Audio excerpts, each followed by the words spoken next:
I'm Seamus. Thank you so much for coming. You've got a great cause worth fighting for. I couldn't wait to get here. That said, I expected, well, more people? So far, there's only the two of us. But we're highly motivated. Well, it's a start. Some people I knew already were dear friends of mine, like little gray cells, and just my stupid opinion.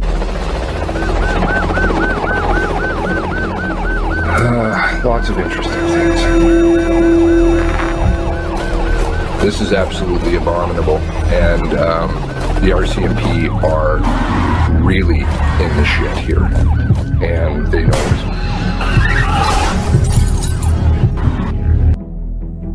Hi, I'm not really sure what I'm doing here, but I think it's time that I needed to speak up. The following program is brought to you in living color.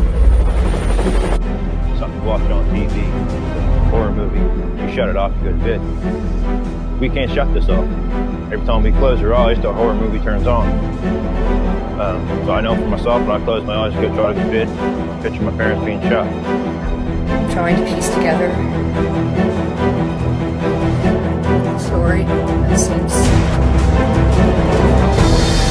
unbelievable. Let's have a look at this.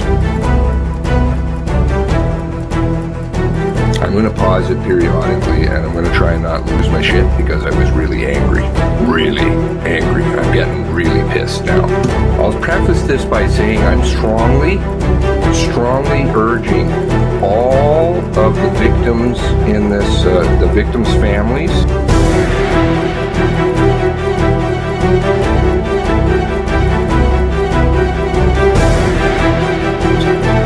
to launch a class action lawsuit against the RCMP. And I would just love to have the RCMP under discovery.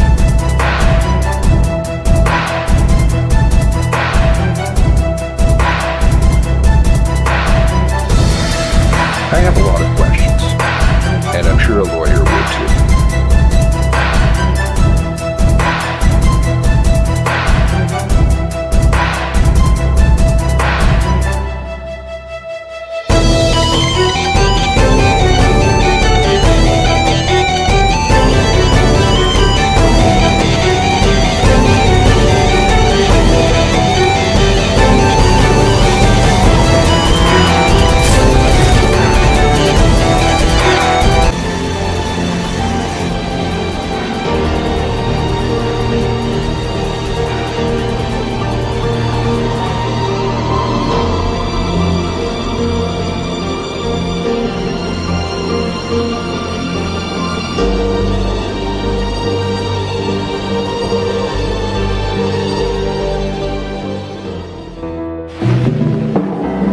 Canadian Mounted Police and their stories. Stories of their courage. Stories of their lives filled with hazard, romance, and adventure. The RCMP story this week, Gunslinger. Oh my goodness, how many windows do I have open? Howdy.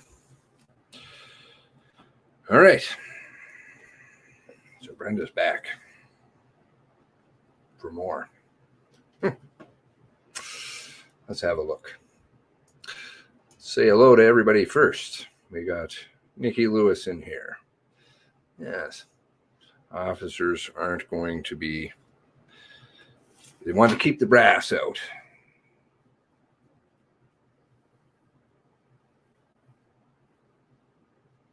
You're head of the National Police Force, but you can't say a word. Seems kind of like you can't do your job. You got to go running behind a videotape. The whole judicial process and what it represents is being eroded completely. It's just not how any of this is done. Cowards don't run and hide behind cameras. Pre-recorded, scripted, pre-approved garbage. Cowards. That's what that is. cowards.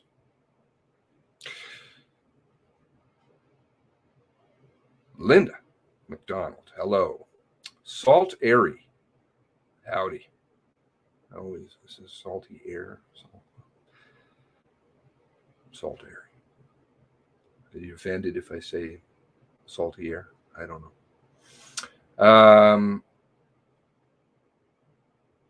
Brenda Grant, hello.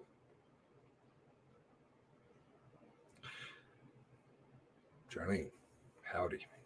Great you could join us. Jamie, good.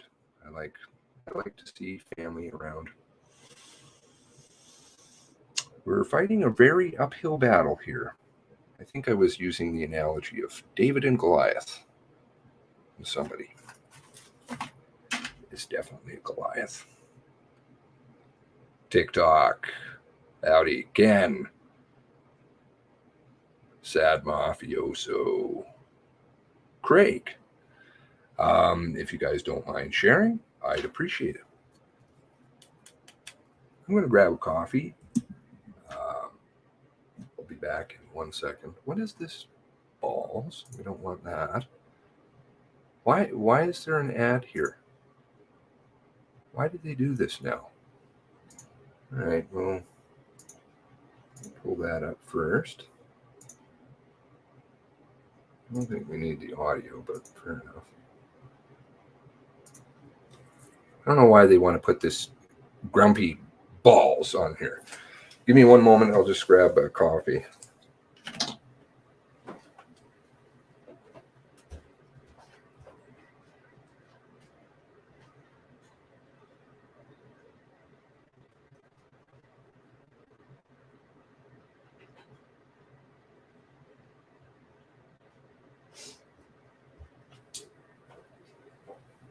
All right. How's everybody doing? Just going for a walk with my wife. Be back ASAP. Sounds nice. I said to my girlfriend, I said, she likes when there is no mass casualty commission because basically I just have a little bit of time. Then free, well, I have some time free and I can, other than reading, maybe I can spend some time with her, but of course things just always got to pop up. Now, what's very fundamental to the story? The whole unproven premise of assault, right? Not proven. Just going back through my videos, I was seeing that certain things, more things are missing, which is great, but that's fine. There's records of that all out there as it is. So those of you who were around since the beginning may remember that May 12th, I did a video, I believe it was May 12th, and I had a very critical look at the Halifax Examiner story. I went through it a variety of times over the past 2 years, but when I read the article specifically from Global and Gerster, to which she got a book deal, very interesting, no longer working at Global. Brenda's story, initial story, was in the Halifax Examiner, where she was unidentified. I think she went by Bo and that, and then same day, National Post, she's got her name. Okay. And she goes through a bunch of stuff, right? Goes through her story of the staring, but more importantly, the assault. Thank you, Jamie. I appreciate that. Well, you know,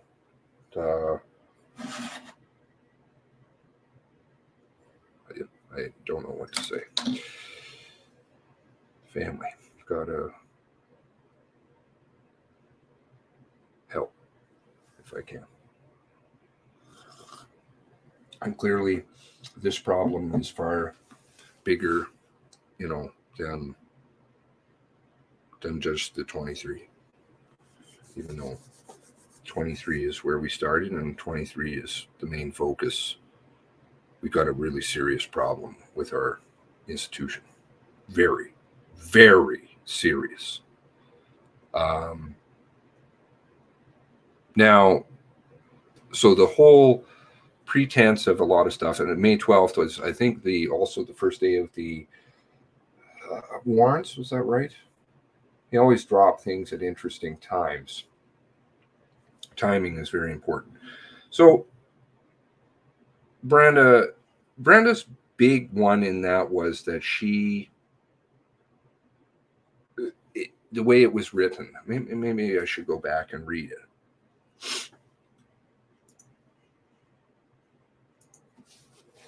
Give me one moment.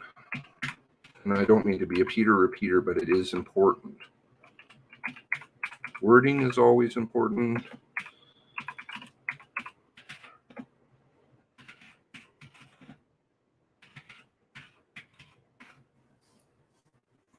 Okay.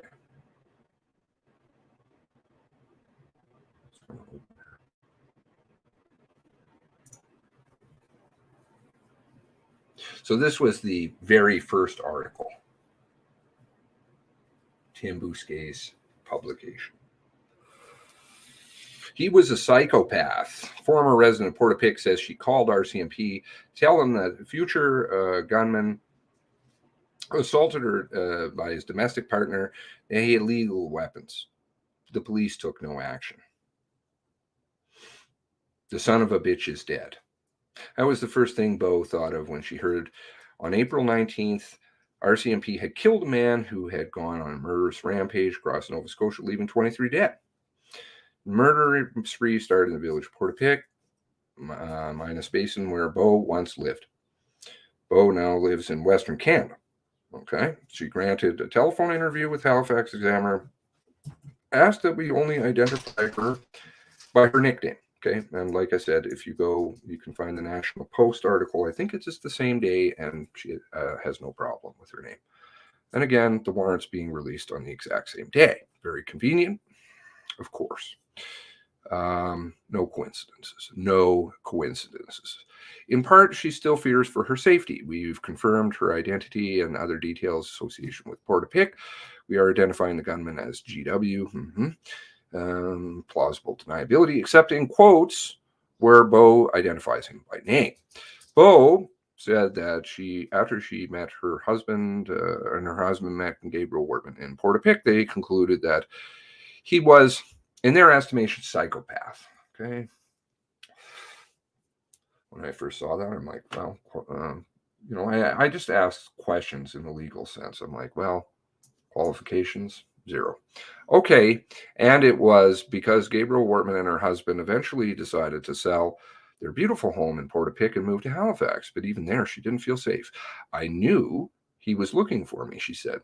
And I was afraid if I go to the store in Halifax, he shows up, what should I do? So after 3 years in Halifax, she and her husband packed up and moved west. If he shows up, I'm going to have to move. But I guess he didn't show up. So after 3 years, she decides she's got to move. Why? That's not written well at all. Very poor. The artful experience of Gabriel Wortman has never, has never left her. She says she's been interviewed many times by the RCMP Serious Incidents Response Team. Very interesting. They were interviewing her since the mass casualty. She also reached out to Linda McDonald and Jean Sarson. Sarson, who, of course, husband, former sergeant in the RCMP, and these ladies represent persons against non-state torture. Non-state torture, very important. Criticize anybody but the state. Okay, and there's all kinds of elements. The Observatory for Femicide, it's a machine that was rolling out. Aims to combat torture against women and girls driven by misogyny. Again, I'm totally open to all this if you can prove it, but I'm having difficulties, and it's not been resolved to me any way, shape, or form. McDonald and Sarson were signatories to the recent statement. Okay, so then we had, of course, the organization of the rally, which was held at the same time. Wasn't it at the same time as the second family rally? Trying to take away, trying to put it all onto misogyny and stuff. What are you doing? On the mass shooting, okay, Nova Scotia feminists against femicide, all very interesting people. Won't go there right now. Both recounted to McDonald Sarson. So why is it that that she's reaching out to these people, and then you go forward?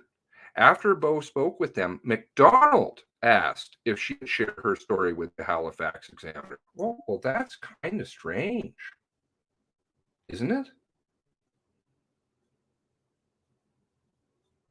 Please. I represent feminist group. Could you please phone? I'm phoning from Alberta. I'm phoning somebody who is my friend. Yeah, do you mind phoning the paper and letting them know?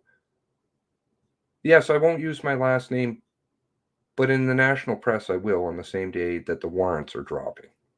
Okay. It began, Bo, around 2004, not long after bought a house. They weren't even in a house a year. Gabriel Wortman's partner ran over to my house saying that Gabriel was beating her up. Okay, that's a very key word. That's called hearsay. Why? Because Brenda didn't witness anything, right? So somebody could have been beating her up, and then she says it's Gabriel. I'm not saying that. But it's the understanding that this has no weight.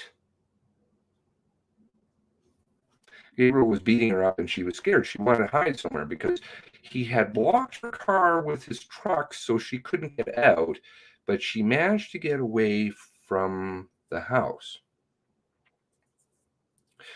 Bo said she talked to Gabriel Wortman's partner, said she needed help, that there were a lot of services, a lot of places that would keep her safe. Bo said that she was unable to convince her because, according to Bo, Gabriel Wortman's partner said that there was no way because he was going to kill her. Again, what? Hearsay.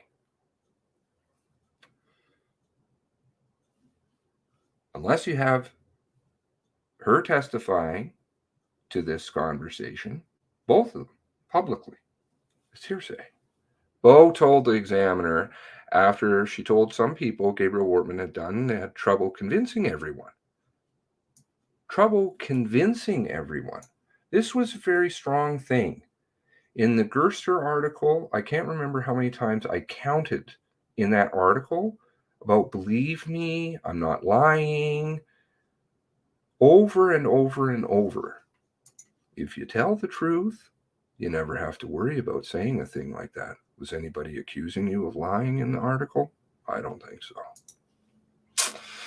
I'm going to say that about half of them said, oh, no, he's such a nice guy. Okay, about half of them said, oh, he's such a nice guy. He would never do stuff like that. Just push me away. She said that he drank a lot, often bought alcohol for others, learned that he was physically, both said she learned that he was physically abusive, this time on a piece of property that he owned, and he had her on a ground. He was, what did she do? She, what?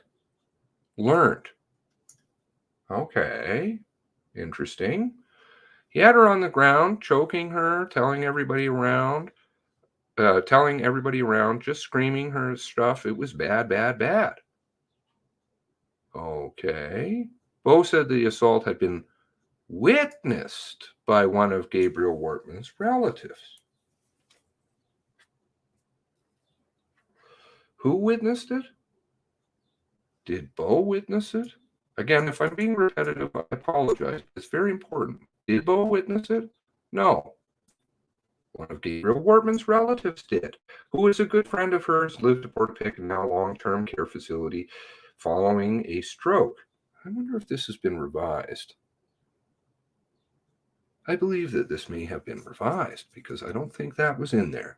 And I was like, to do with the Gerster article, I kept saying over and over, if you want to know what happened, go and talk to the witness, not somebody who says they heard something down the block from a telephone pole. No. Hearsay, inadmissible in court. Basically, garbage. I think this has now been added.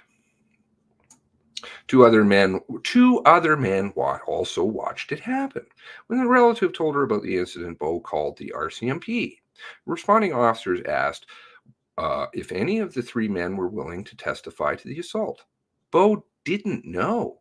However, she did tell the responding officers that he got a shitload of illegal weapons. I've seen it. My husband has seen them. Now, why would the responding officers be asking who? Oh, Bo. If the three men would testify. Don't you think you go and ask who again? Oh, that's right. The three men. The three men who, what?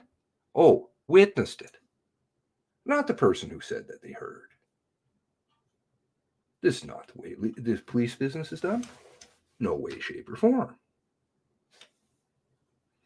The whiteout one, not found since April 19th. Okay, well, let's just stay with Brenda, please.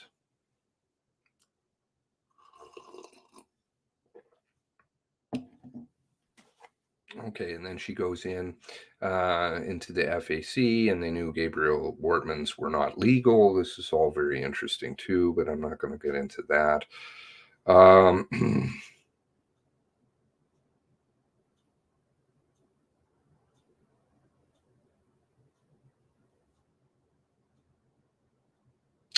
Okay, and then she just basically talks about how the Gerster article is a better one. Okay, it got scarier. Quote, because he dragged her up to my house, my husband was downstairs. Okay, so again, put yourself into Brenda's shoes. Where is she? She's upstairs. Would she see this? If she's upstairs, would she see that? I don't know.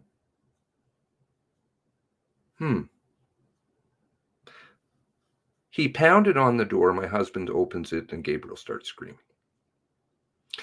Bo said that she heard obscenities. She heard obscenities, so she didn't see. So I'm not sure how she saw this. She only heard. She didn't see. She went downstairs and told him in so many words, merely calling out the truth on her partner, and then grabbed hold of her and dragged her out. According to Bo, after that, her husband went to go work abroad, and the situation got worse. Bo came home after work.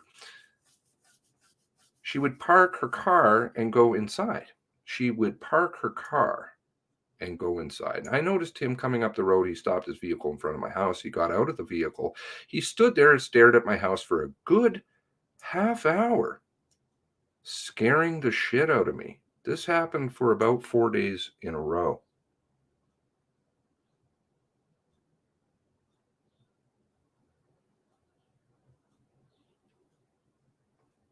Half an hour just standing outside looking at her house for 4 days. When her husband returned home, she said she told him they had to move away. Now, given what we know, some facts I'm going to, obviously we've learned subsequently. She's in the military. He's in the military. They both have lots of friends. There's military police.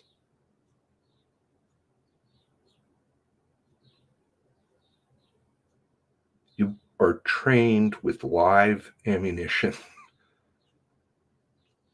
Are you going to sell your house because somebody stood outside?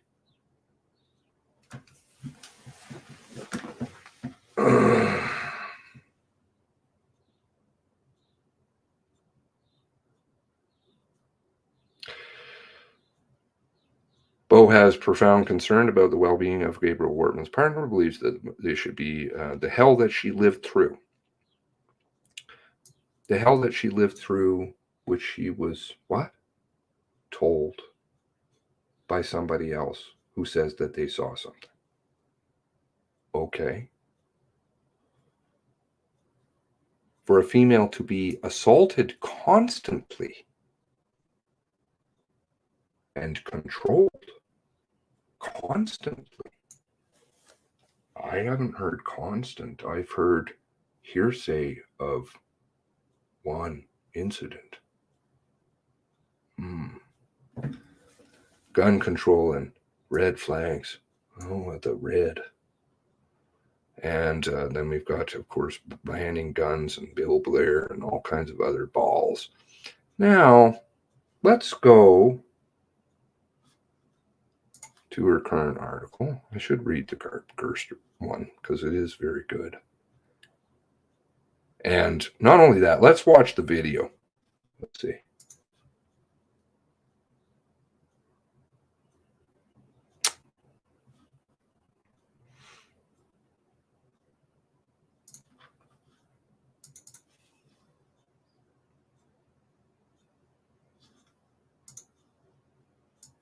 No, it doesn't want to open. Okay. Global News.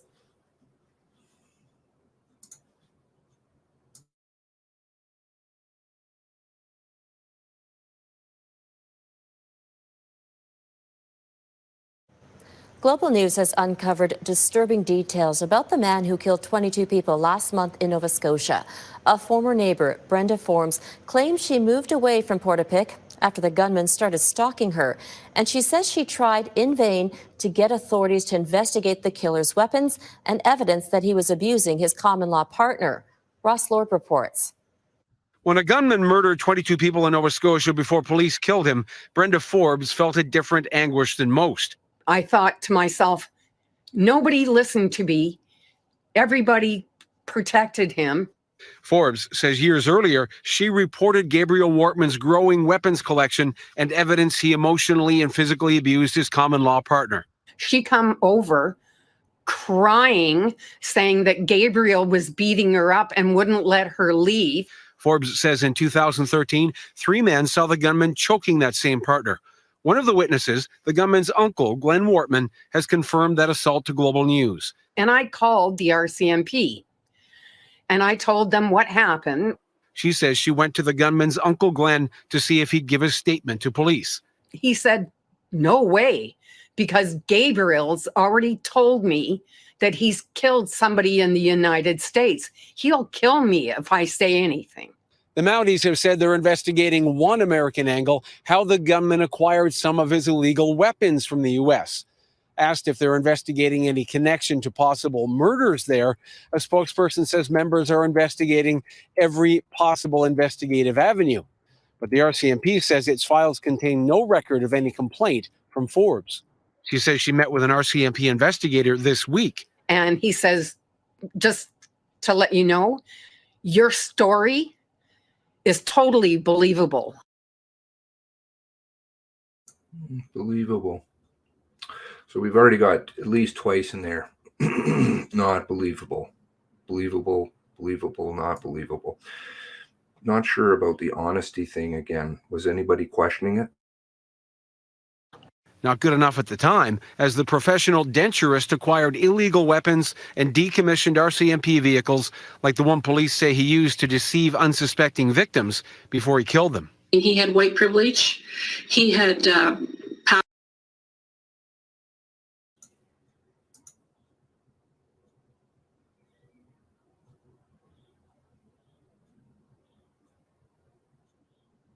Okay.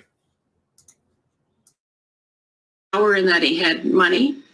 And we have to treat everyone equally and start looking at the behaviors of the person. Advocates say the issue of male violence against women needs to be included in any public inquiry. They note RCMP statements that the killings started after the gunman assaulted and confined his partner, who escaped. Forbes says in recent weeks, people from the Portapique area have phoned her saying they're sorry. I guess the iPad's working here.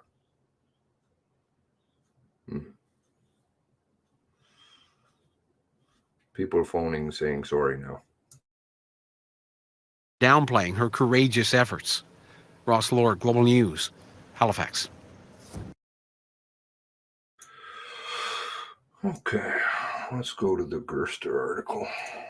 Gerster, who got a book deal to write about the RCMP, subsequent to this, book deals. Sarson, McDonald, Sarson, Sergeant, Sarson. Or what's this? I've got his name put away. Anyway, does it help? Does it help his organization? Non-state torture helping RCMP. Non-state torture married to RCMP. Maybe. She witnessed Nova Scotia mass shootings violence. She's still struggling to be heard. Jane. Oh, Jane, yes. Where is Jane these days? Let's just have a little quick look at that again. Jane Gerster.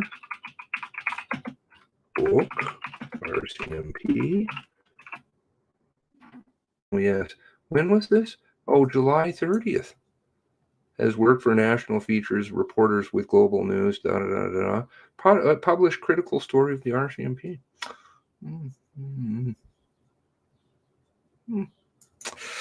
Interesting timing. Okay. Brenda Forbes, 62, want proof. Well, I guess, what date are we at here? Okay, this is 10 days later, at 10 days after the warrants, 10 days after, I think it's warrants, pretty sure it's warrants. That was where Lisa stuff started to come out. You know, that's why it was all very handy to have everything coming out. So the other day, Forbes balanced her iPad on her lap, set, start recording, and called Glenn Wortman on Messenger app from her phone. Hi, Wortman can be heard saying. His voice is slightly muffled, screen is dark, iPad having slipped and fallen against Forbes' body as they spoke. How would they know that again? Well, was that there? Were they there when that was recording? You know, during the interview? Slightly muffled. Screen is dark. Slipped and fallen against Forbes. So you don't see anything. You don't really hear anything. How's it going? She asked back. Wortman and Forbes met in Nova Scotia 2007, friends through cadets. Tied together now by Wortman's nephew, who killed 23 people in the worst mass murder in Canadian history. Rampage started in Portapique, about 100 kilometers, For about a decade, Ford's neighbor and longtime locked in a property dispute with Uncle Wortman. Well, you know, he has a bit of a pony in the race, eh? Global verified the audio with Wortman. And see, when I read this article, and I will find the video, maybe I'll put it back out because I really took it to town. Question was, if you can verify the audio with him, why are you not questioning him again? Who witnessed it? Oh, not Brenda, who heard something. Problems all over the place. Forbes said, who witnessed it repeatedly. Oh, Forbes, who said she finally left the community in 2014, her husband, a gunman, blah, blah, blah, called, and because she wanted proof. Well, why did she need proof? I thought she already knew. Why did she need proof? Hey, I had a conversation. It's hearsay. It's total bunk. But why would you need proof? Was there any dispute? Is your word not good? I'm sorry. I'm not understanding. It felt necessary, she says, after the RCMP told Global News it, quote, had not found a record of Forbes reporting the gunman to them in 2013 for domestic violence cache weapon. Their response worried her. I do not want people not to believe me. I tell the truth.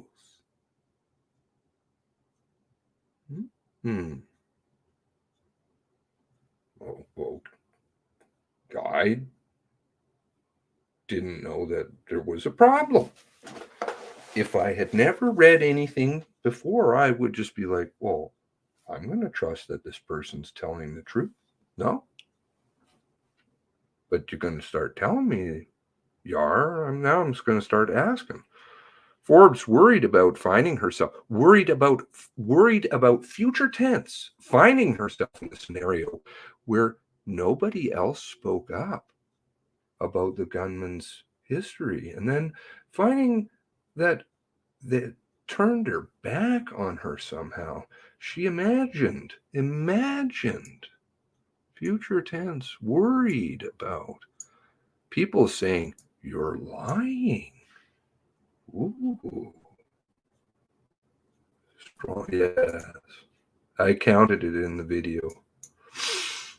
And I was like, whoa. No, the hell I'm not.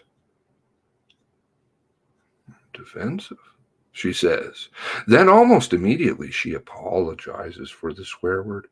A couple of minutes into the tape call with Wardman, she asked him if he remembers what she asked him to tell the RCMP that he saw the gunman beat up his partner. Oh.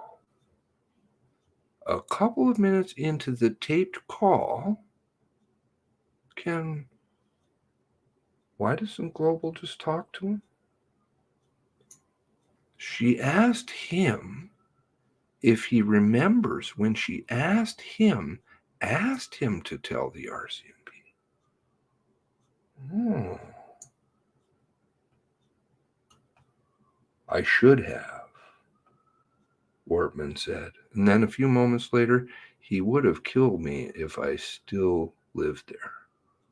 The proof Forbes wanted of a hearsay incident. Ooh. The first time Forbes and her husband met the gunman in 2003 or 4, just a year or two after the couple moved nearly 5,000 kilometers from Edmonton. Oh, Glennie lived up in Edmonton too. Closer to B. George's ailing parents. Her house, about a 5-minute walk from there. They sat on their deck. They could see him from his. Really, that's quite good eyes. Years later, Forbes says, she'd see him shoot the guns off that deck.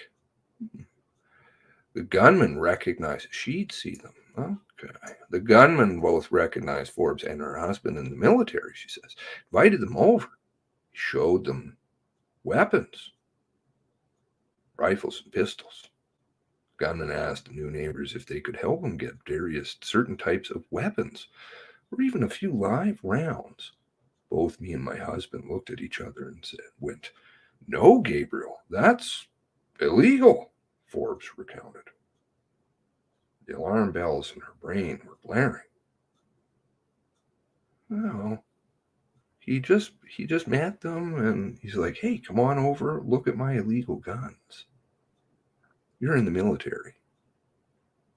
That's not going to cause a problem.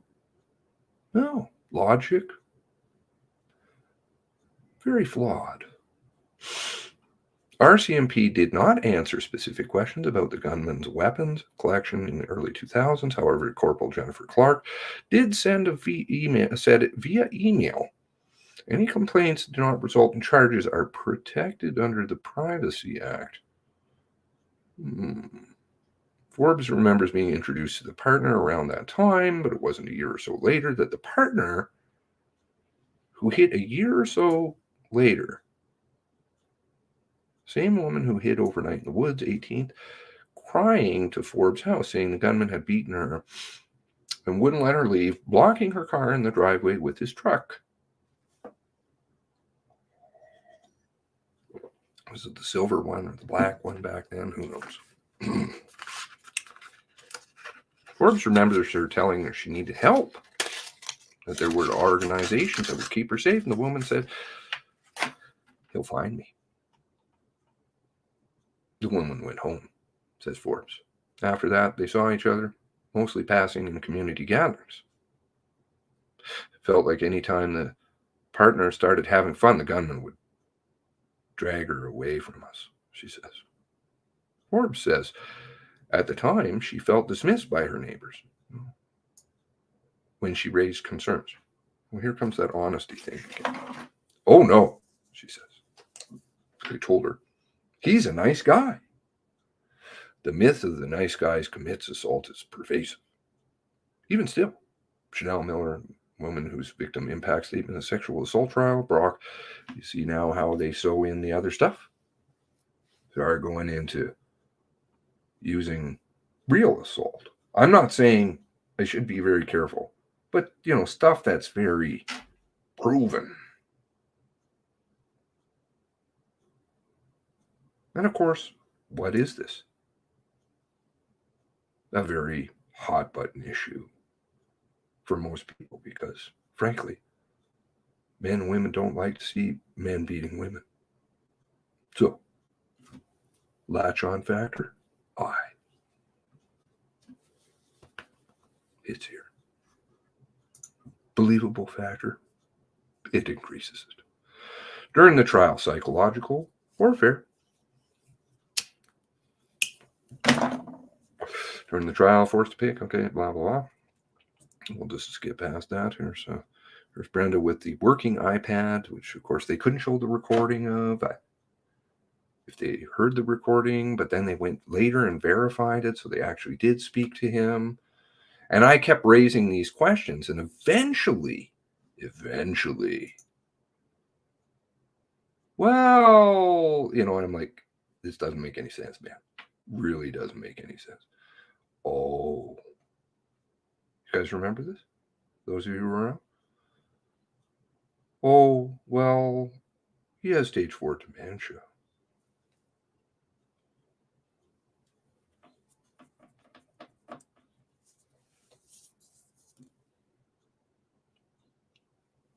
You wrote an article based on Zip that tries to really latch on to people.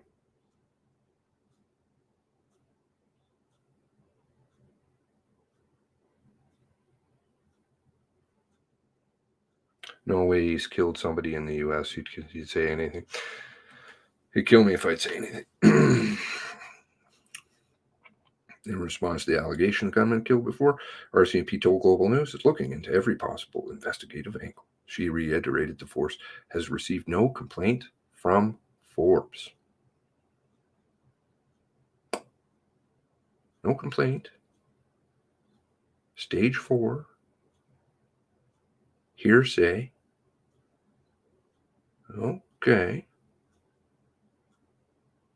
A Mountie the Global News is not identifying because they're not authorized to speak on the case. So here we have the mystery persons. I like the mystery persons. Said that it could only be for one of a few reasons. Forbes is wrong, that officers who responded to the case didn't log it, or they logged it but found no criminality in the record management system, purged it a few years later for space.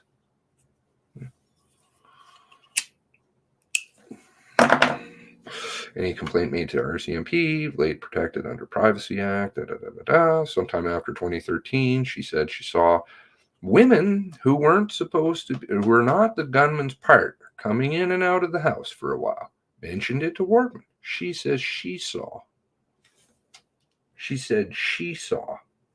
Okay, so she witnessed it, right? She thinks that he must have gotten drunk and let it slip to the gunman, and once mentioned it to Wortman, and after mentioned it once to Wortman.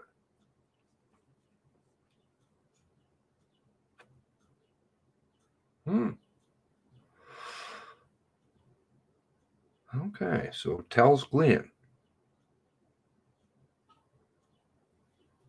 Okay.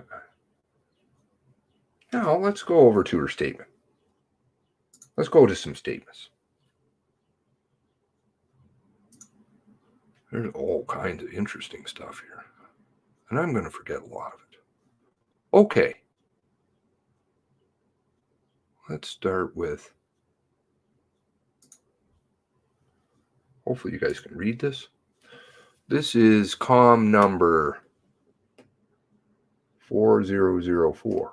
And if I'm being repetitive to other people, I apologize, but he moved in with his Lisa. It was not long after that he started abusing her. He beat the crap out of her. She ran to my house. I told her April 22nd to Firth. Very quick. In Alberta, no less. I told her she needed to get help, and there were places out there that she could hide. She could hide from him, that he wouldn't find her. But she told me point blank that she was too scared to leave because he would find her and kill her. That was the first one. A couple of years later, because he wouldn't let her talk to me anymore, a couple of years later, Dave Ellison and his brother and Glenn Wortman, Gabriel's uncle, were out back, and Gabriel was building a new structure. And he had Lisa on the ground, and he was choking her. He was trying to kill her. The two guys that Dave and his brother just stood back and drank beer. And Glenn, his uncle, stepped back, and he was afraid, really afraid of what was going to happen. So Glenn let me know what was happening, and I called the RCMP, and they came to my place of work at that time in De Bird.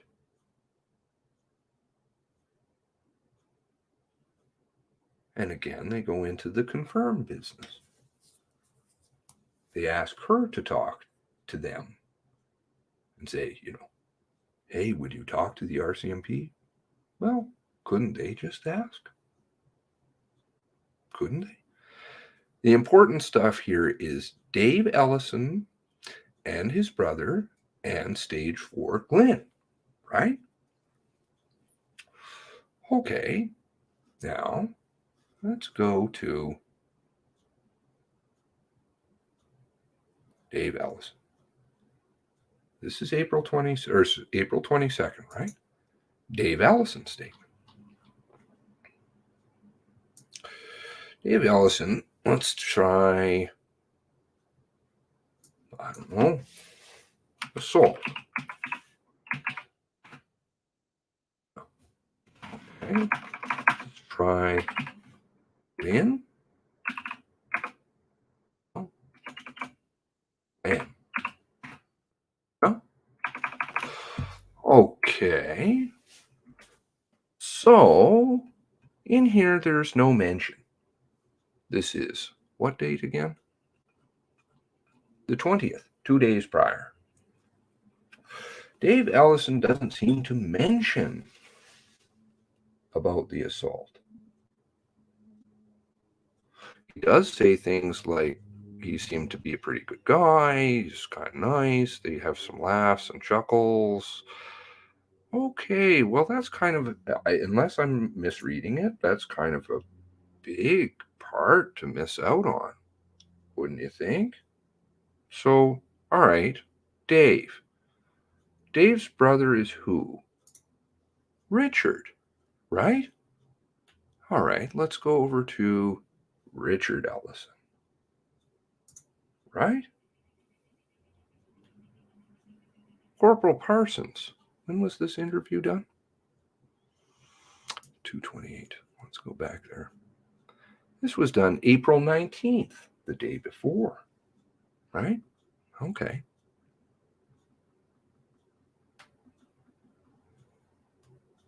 Corporal Parsons. Other than the jealous incident with Glenn, which was an interesting one, did you ever hear him talk violently or anything inaudible? Richard Ellison. Not really. But one time, now he went kind of ballistic, and then he went back over there and, pretty near choked Lisa to death. Oh, yeah. Had her right down on the lawn with his hands around her neck. And you saw this? No.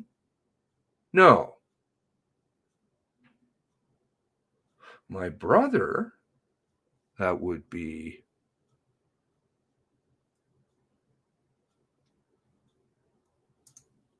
Dave. Well, Dave, who doesn't mention it. My brother and another fellow who since passed away did. Okay. And who was that again, according to Brenda? Dave Ellison, his brother, Richard, and Glenn Wortman. Okay. The fellow who passed away. Now, I've heard this rumor around before. I don't want to spin rumors, but I have heard that Glenn Wortman did die. I don't want to be tinfoily, but it's interesting. But Richard Ellison didn't see anything. He heard about it. Again, hearsay. Dave Ellison, well, he doesn't even seem to mention it. Let's try the MCC. Let's see if the MCC has an interview with Wortman. Glenn.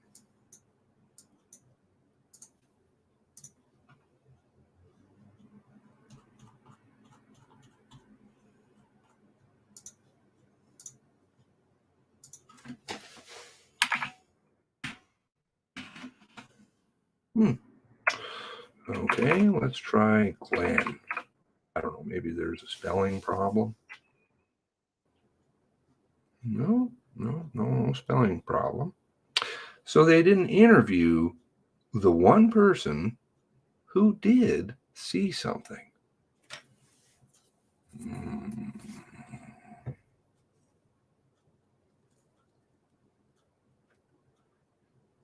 Interesting.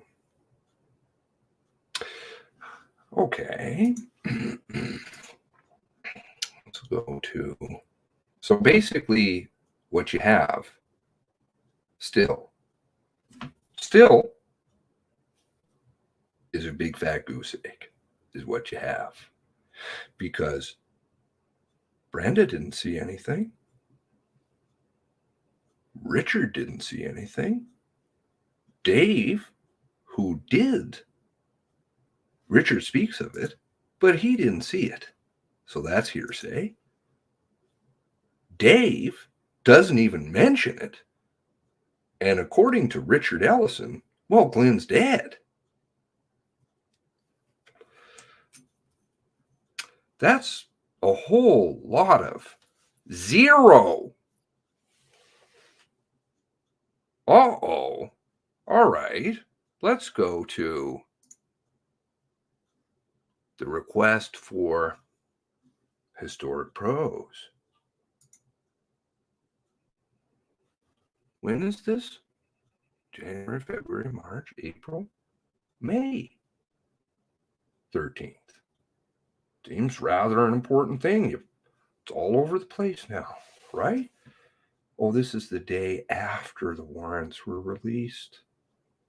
The day after Brenda came out, who was urged to repeat her hearsay story to the national media, who wanted to go by Bo in Halifax Examiner, but didn't on the same day to National Post. National Post.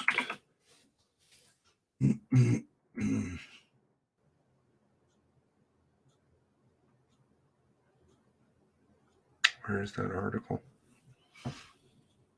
CBC. She comes out the next day in CBC? Really? You're afraid? Why would you be afraid? He's dead. Oh, that's right. You move because he stares at homes. And you might run into him. So 3 years later, you sell your house in Halifax. Okay. Interesting. But the National Post, she did say her name the same day. Now, the next day, well, now you're looking for the report. Okay. Gabriel Wortman, Lisa Banfield, Glenn Wortman, and Brenda Forbes. You're missing an N. I don't know if that's a technicality.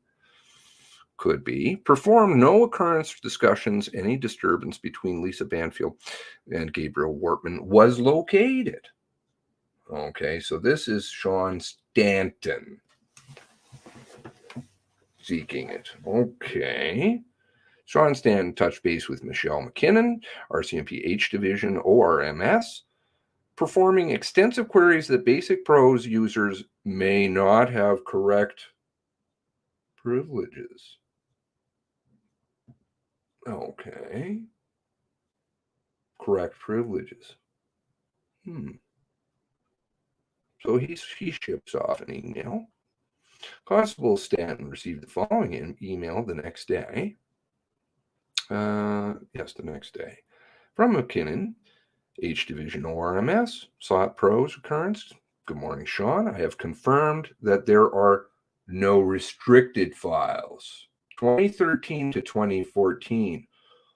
Oh, so it's a very finite scope that you're doing too. 2013 to 2014 only. I can confidently say that there are no files existing related to these individuals. Glenn, misspelled. Not sure if that would affect the technicality part. I can't confirm whether ever any file existed. I don't know. Did that happen to go into the destruction of evidence, or are we getting a lot of hullabaloo? Did an event actually happen that was outside of the scope of 2013-14? Because Brenda, in her interview, is a bit shaky as to the date. One would think you'd just look for a report, period. Did you ever get any reports from anybody anywhere in this picture at all? Right? Seems logical. Okay. So there's a whole bunch of other things in here that is interesting. Lisa cuts hair. I wonder if there was any hair cutting going on. Anyway, moving along.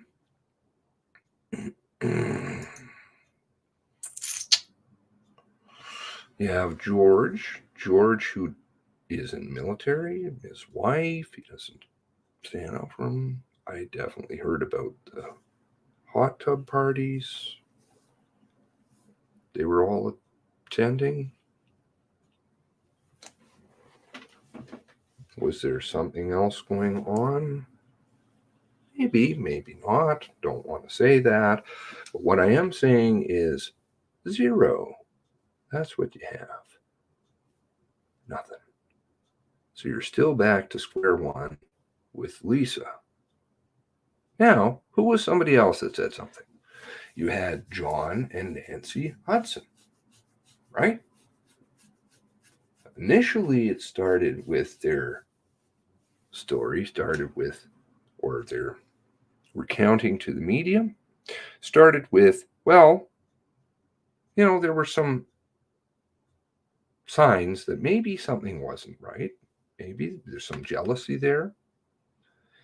To a few days later, I think it was probably within 2 or 3 days, then it suddenly became, well, the tire incident. You guys remember that?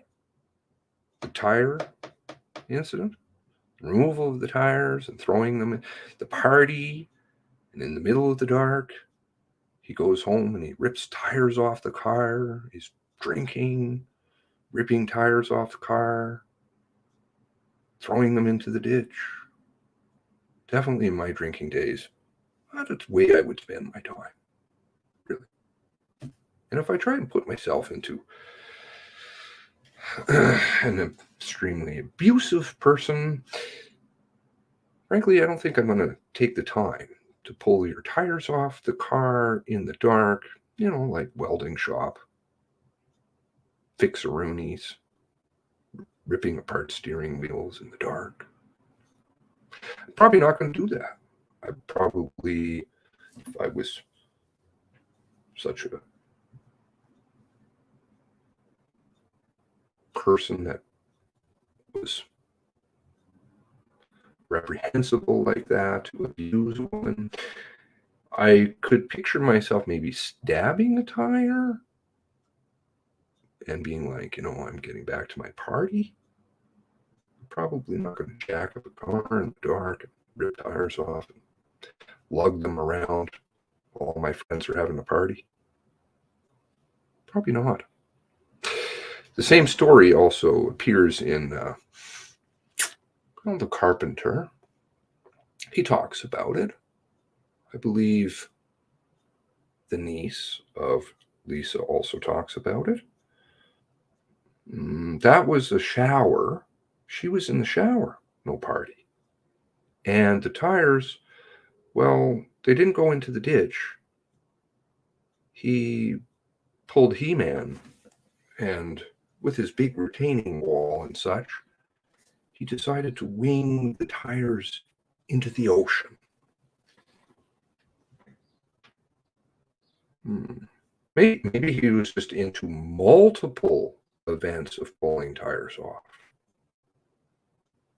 And he just likes throwing tires. Or maybe it is that the stories aren't quite straight. Maybe.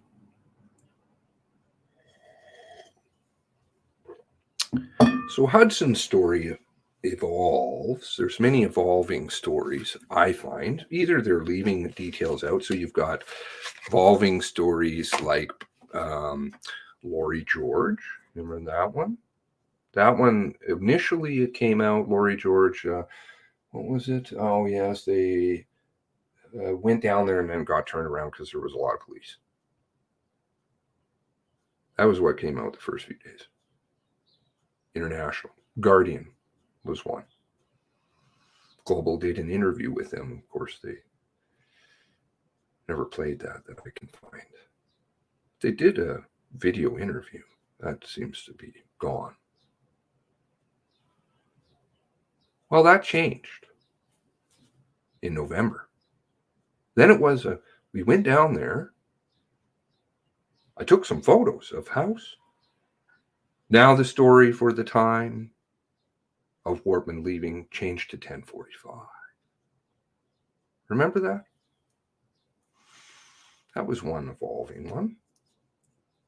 Hudson's story also evolves. Goes from, well, we could see some things that were interesting too. Then it was party and tires. We also had the gun and, Lisa running back to the house, and he had to go over with him. Let's see. I'm figuring the MCC, of course, would have a document to back that up. Of course, they would interview them, right? Like Glenn. Oh, missing. Or None to be found. Or they didn't interview. Seems rather critical people to their story.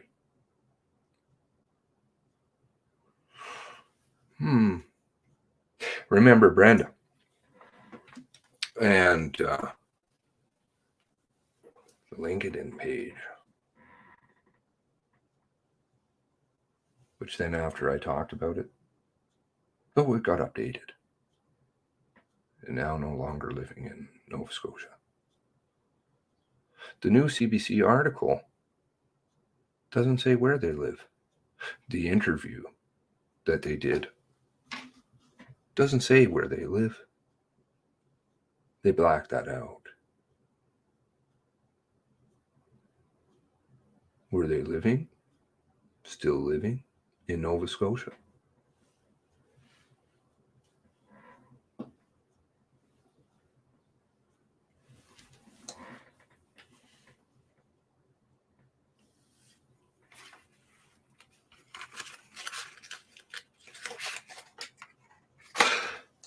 So, 2013.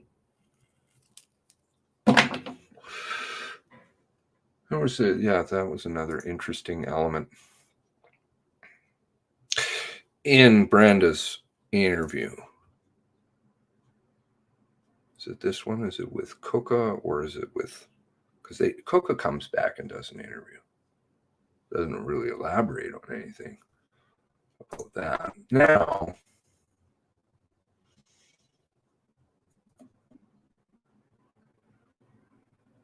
Hmm.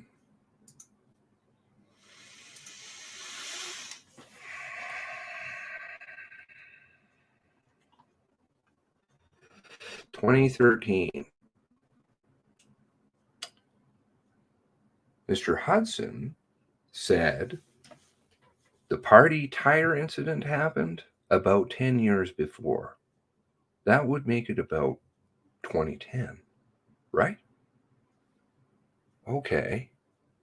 So why is it that everybody in the neighborhood said that he was a good guy? She knows the Hudsons. She says she doesn't really know them, but she has their phone number. She doesn't know their last name, but she has their phone number. And when she's getting interviewed, she knows that at that very moment, well, they're with the Sutherland. How does that work exactly? Were you just talking to them?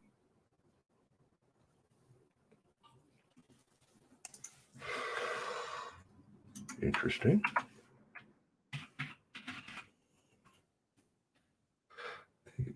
Focus.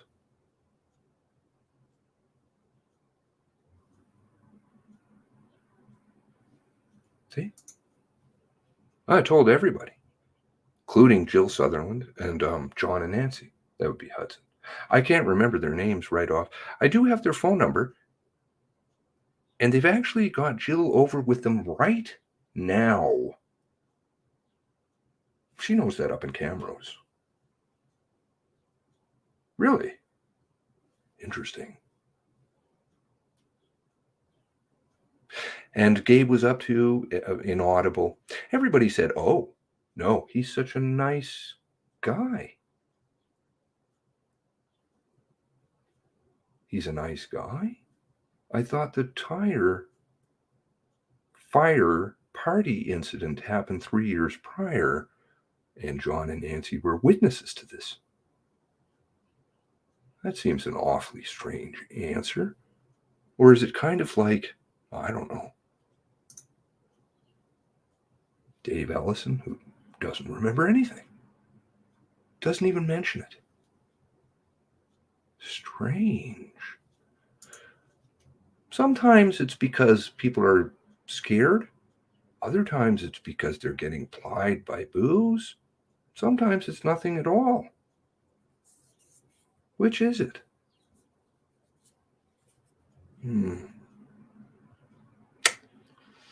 The story's not making sense to me. Does it to you? And it's such an integral piece to the whole narrative. John and Nancy Hudson and Brenda Forbes. Brenda and George were both in the military. And I'm hearing certain things. Still waiting to hear back about where in the military they served or served.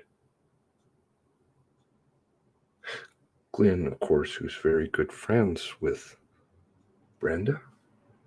Oh, and let's see here.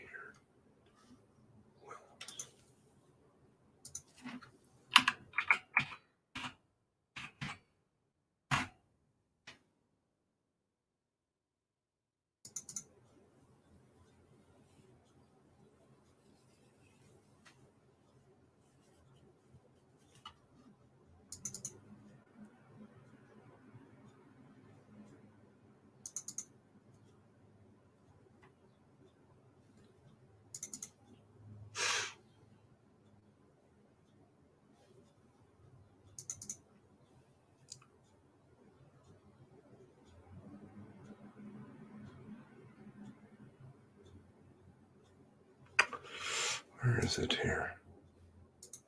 Maybe it's under Glenn.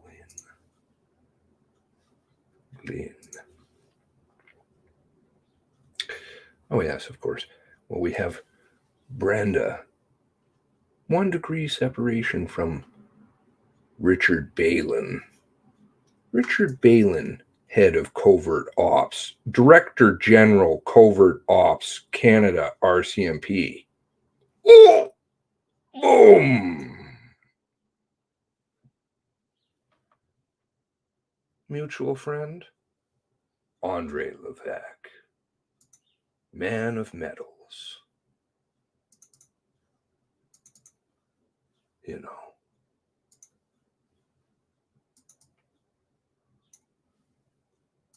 This guy, Harper, and Andre. Andre, who's connected to Balin. Andre, who's connected to Brenda. Brenda, who works for a charity out of Washington, D.C. that's run by the Rockefellers. Okay. Who has PTSD? But this man, what is it, Lieutenant Colonel Andre Levesque, recommends her for personal security.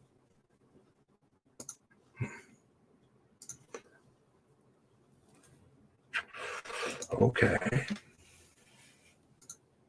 Nothing to see here.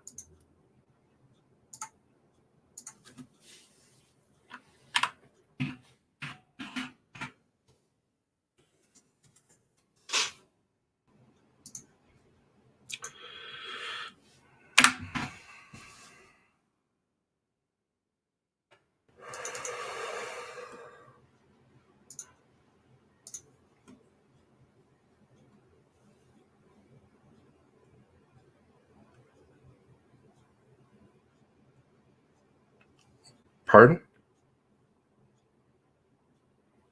No. The Levesque I'm talking about is Lieutenant Colonel Andre Levesque. Glennie. Michelle. The bear.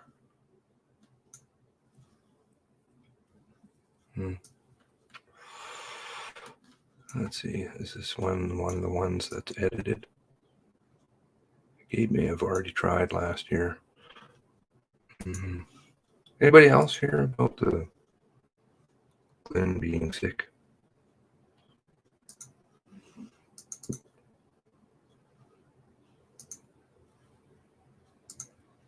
Glenn Wortman.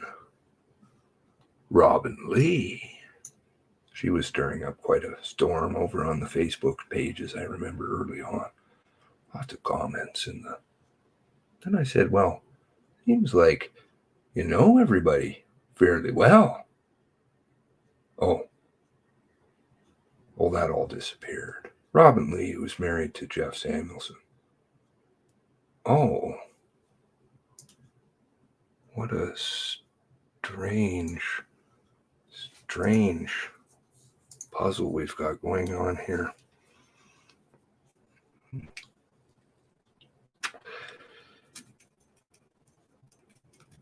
Pump the DB. Now, there was an article that came out today.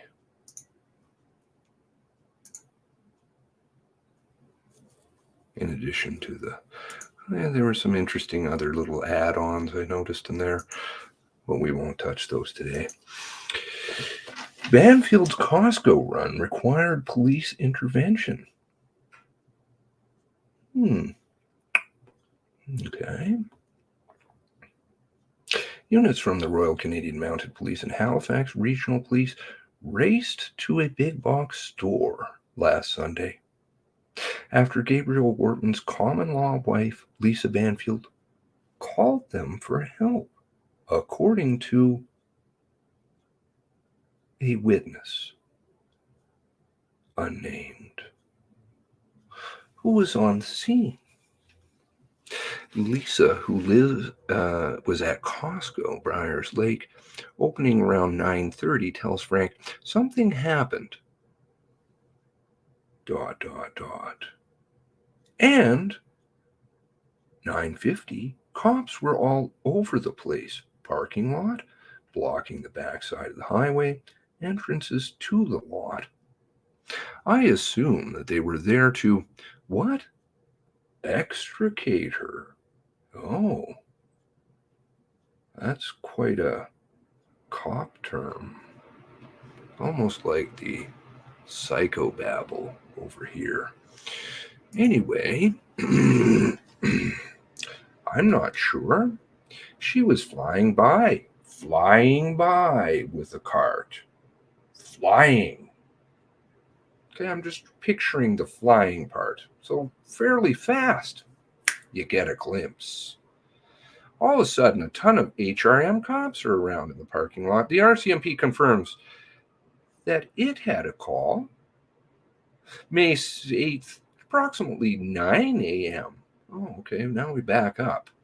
Halifax Regional RCMP, assisted by Halifax Regional Police, was attempting to locate a person in distress. The person was successfully located by officers, writes Constable Julien Tremblay. I wonder if any relation to Larry Tremblay. Maybe, maybe not. Banfield's civil lawyer, Paul Rumscheit of Weldon McInnes, will neither confirm nor deny the story. So that's a nothing. Either through me or directly, which is very interesting because usually people are okay with kind of making statements through their lawyer. And it's only the civil lawyer, so that's the civil case, was not making any comment to or answering questions from the media. I'm guessing this is from Frank, because I don't know of any other media that's reporting it. The witness says they know Banfield and recognized her as soon as she entered the store, flying. Describing the woman as 5'7", I think I may have heard this description somewhere. It's kind of etched in people's minds permanently. On the thin side, wearing black Lululemon workout gear, all black, running shoes. Oh, where have I heard that before? She was flying. She was wearing a black mask. Pretty good recognition, I'd say. Somebody was flying by you with a mask.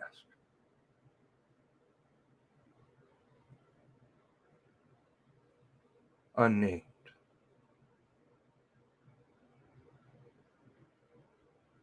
RCMP.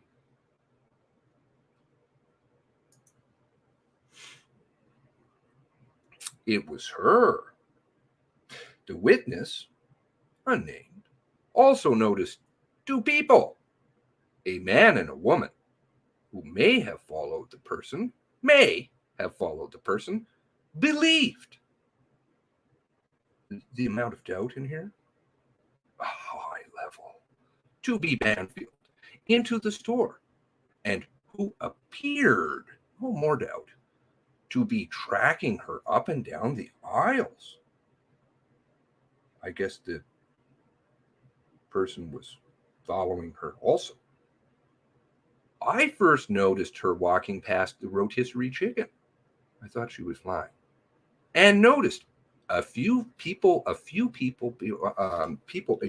behind her. I assume they were family members of the victims. Oh, I'm seeing something I'm not liking here.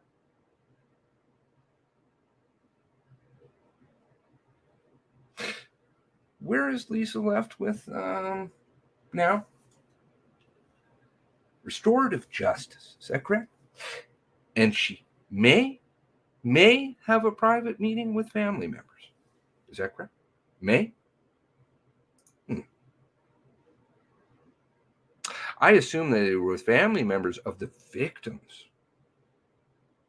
And you know that how? Didn't take a photo of her when she whizzed by me with a card.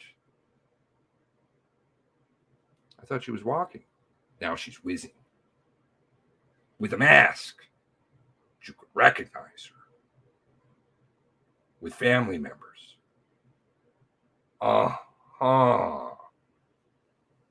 was not going to draw attention to myself, unnamed person, or her.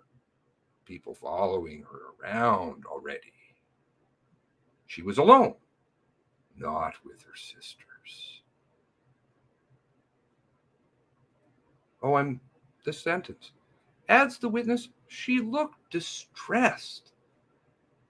Almost kind of like, what is it? Grit look, melancholy. Remember that? Below a mask. Distressed. Wow.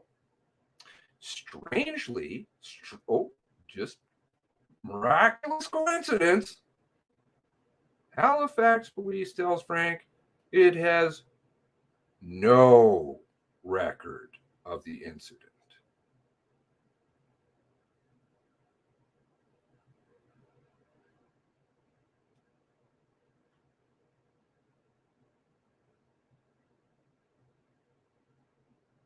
Well, isn't this just handy?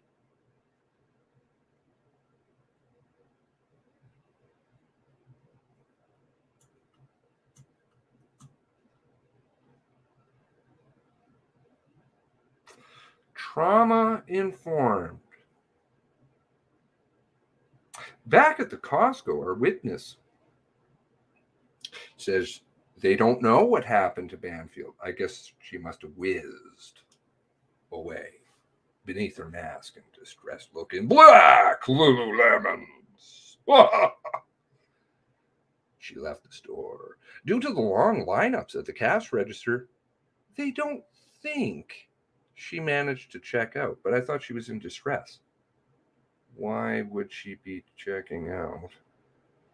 It's well known that Banfield, it's well known. Really? Did you know that? I didn't know that. Banfield typically goes shopping while accompanied by at least one of her sisters, but not at this time. Who knows that? How do they know that? With controversy swirling around Banfield and Halifax, the witness is surprised to see her flying solo. people would recognize her beneath her mask. It's very risky for her to go out alone. Oh, I think I see something coming. And one of you sent it to me. Very astute observation, by the way. Very astute. I love smart people. Do you think now the family, because based on assumptions and lots of sowing of doubt, and only the RCMP who seems to know about it, do you think the families are going to get to have that sit down with her now? Oh, I think not. Yeah.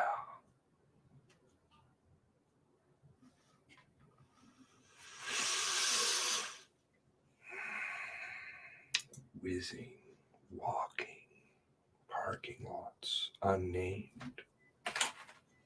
I think the Halifax Regional Police was like, you know what? Not having any of that. Sorry. You guys deal with this one on your own. You want to do a little concocting stuff? You have that. We're not doing it. You follow what I'm saying?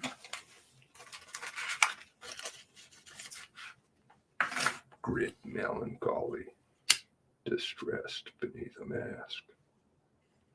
I can see through trees.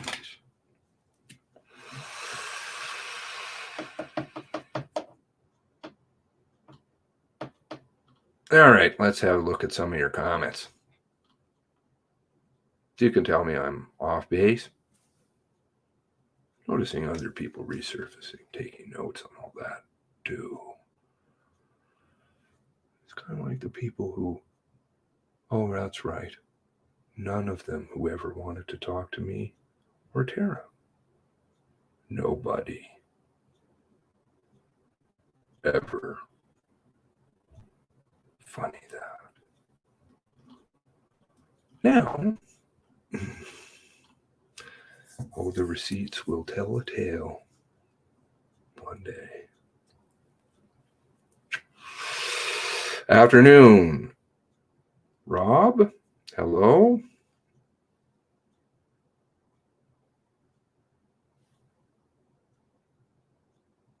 No mention of Bose on speakerphone in front of the cops when she talked to a witness in the news story. Bose statements are interesting. Worth a further look, since she's so pivotal with her hearsay. You know, it's kind of like those word files of assault. Word files. With no doctors, no supportive evidence, no nurses.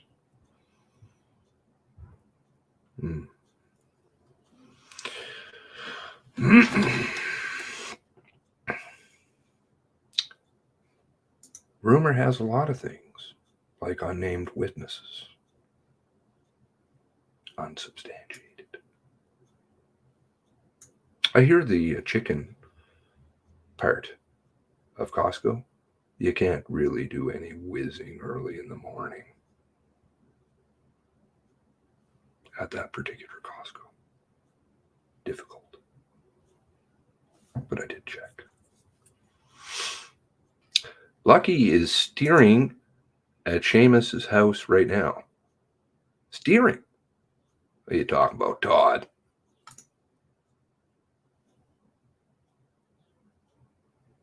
Land yachts on. I'd be safe. Well, I got a lot of lawyers in my family. Not a good person to mess with.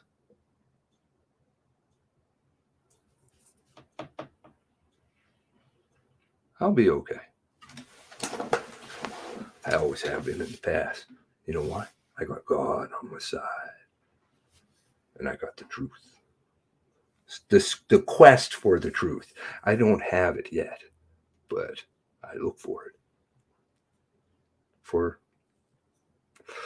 No reason other than truth. Starting to lay on the DV angle. It seems pretty strong. It doesn't. I see lots of things coming. Do you? It's getting interesting now. Golly, if Bo was good friends with Linda and Jean, why didn't she have them visit LB? Maybe they did. You never know. Non-state RCMP.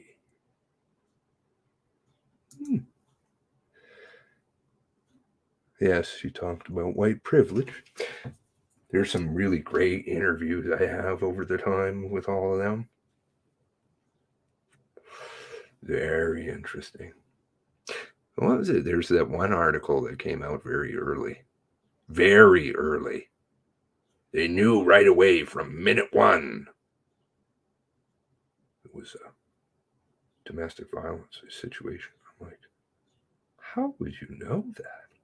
Do we still even know that? I remember when the media had it all sewn up. I, in fact, remember when other people were pulling that boat too. There was only, well, very few that were questioning it. We'll just leave it at that. My, how tables turn.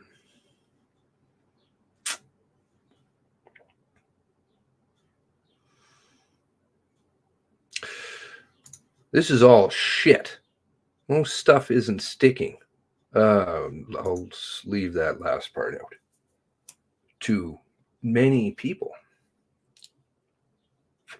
Started small and grew. And it's just good people who do nothing. Or sorry, who do it, all this work for nothing. Isn't that amazing? No pay. No books, no nothings. I'm not saying that in a pointed way. I'm just saying, because Jean, oh, yeah, they got a book too. And Linda. What was that?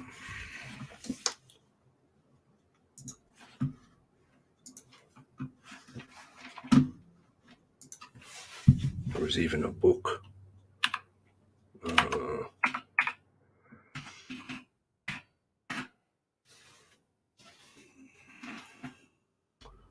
What was that? Women Unsilenced, renaming their voice. We had Linda and Jean on Sheldon McLeod. How interesting. Where's the book?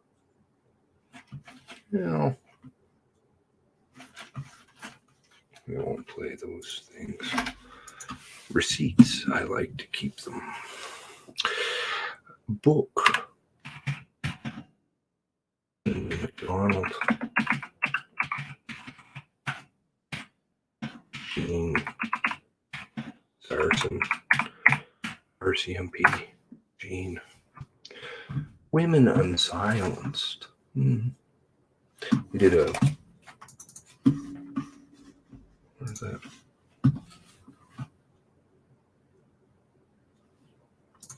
YouTube. Welcome to the last webinar of the 10 Minutes Against Pornography campaign. Our campaign is coming to an end this week, and we're really, really happy to have Linda McDonald and Jean Sarson with us today. They are from Persons Against Non-State Torture, which is an organization, a self-funded organization of researchers, scholars, and human rights educators, but also just grassroots organizers that fight against non-state torture and also fight for the recognition of non-state torture as a human rights crime.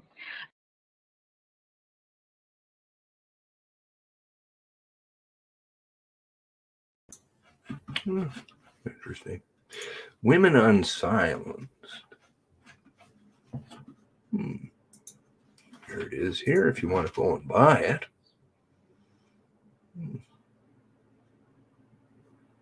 Jean and Linda, ones who were helping Brenda. You should call the paper. You should call Tim.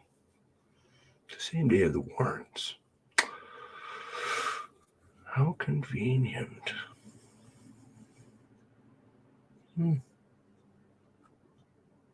When was the publication date on this again?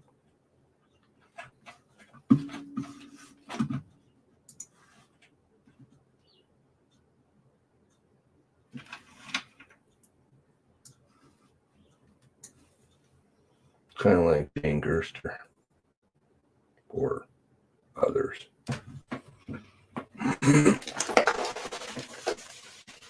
7 reviews. Apparently, it's very good. 5 stars. 7 reviews. Wonder if what is it here? Gene.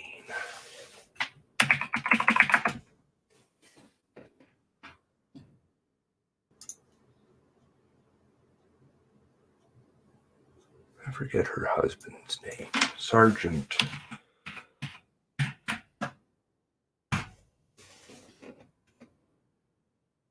Oh, yeah. Where is it here? Gerald. Jerry. Yes.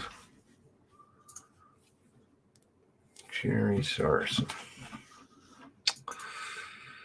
Not that Gene has any horse in this race at all either. Or who else they're all friends with. Could there be other people? Oh, brown envelopes.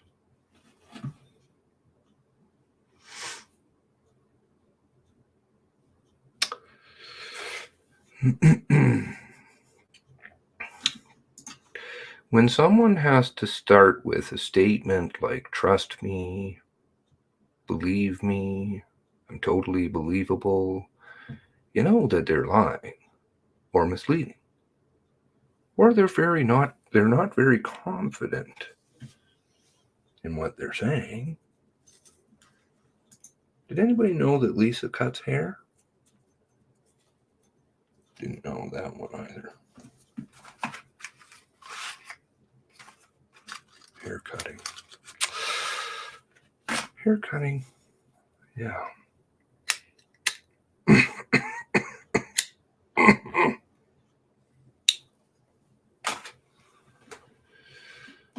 wonder if Brenda ever got her hair cut.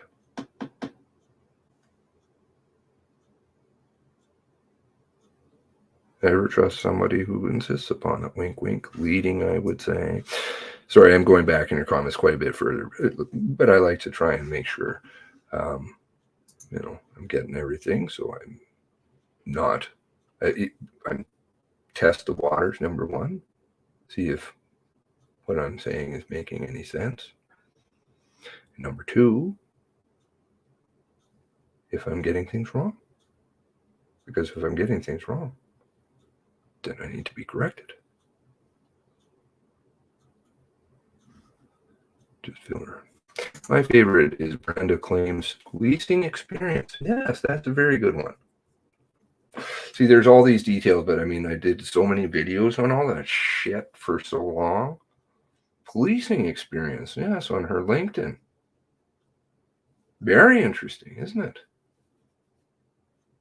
The LinkedIn, which is now says she's in cameras. There was a very interesting thing. I don't know if I ever did get the receipts for that. She started appearing in Camrose newspapers. When she first came out, I started looking into who she was because I want to just make sure. It's not because I'm trying to torpedo anybody's story. I just like to make sure who it is. And so I started looking for any kind of history that she had in Camrose. Well, it was the funniest thing. She appeared in Camrose newspaper quite a few times. I think at least 5 that I can remember. They were all after April 19th. Nothing prior.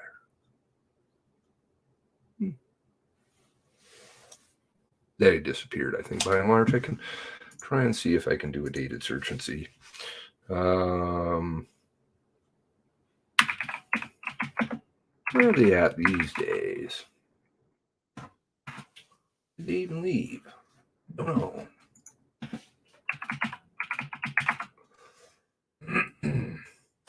We have her independent sector. That's the charity out of Washington for 20 years.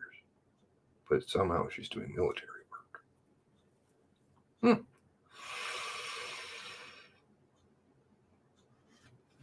We'll put in cameras. We'll do a dated search. Let's just see. I think they fixed it though, but I may have somewhere the receipts for it. I like receipts and archiving and stuff. I'm kind of big on that. So here we have her new updated one. I have the old one if anybody ever wants to see it, and it's in prior videos. I was like, oh, that doesn't seem to change. Okay.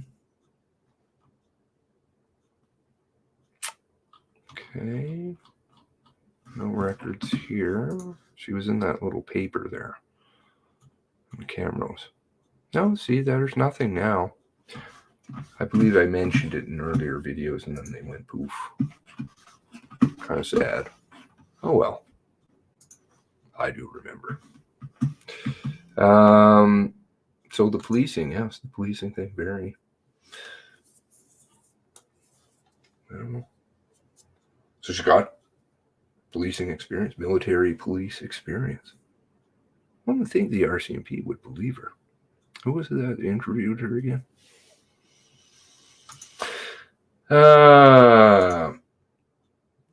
Was drinking buddies with Gabe and Lisa.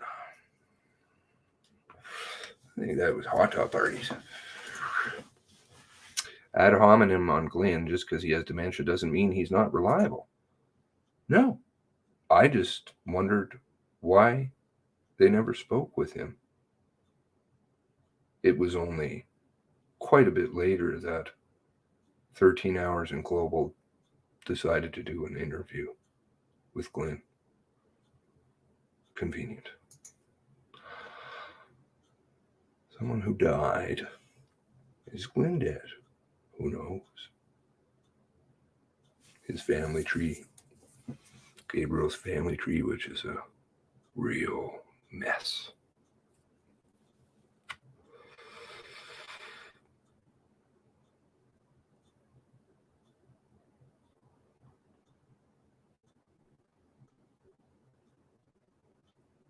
How are you guys with the Dirty Tricks division? How are you guys with the video testimony of Brenda? And the one witness, the one RCMP witness who will be questioned in private, as correctly pointed out by somebody I spoke to about it, they said, that smells a lot like undercover.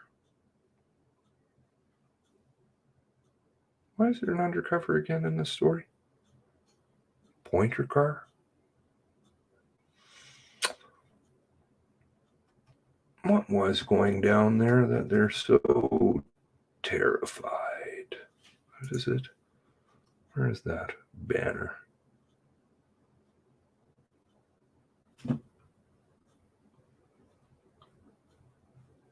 Oh, I know I have it here somewhere. The ticker. No, there's some more sewn language. Auditory exclusion. Kind of like the disorderly traits, disorder traits, etc. That George is throwing out, I guess, in spare time. He's a psychologist.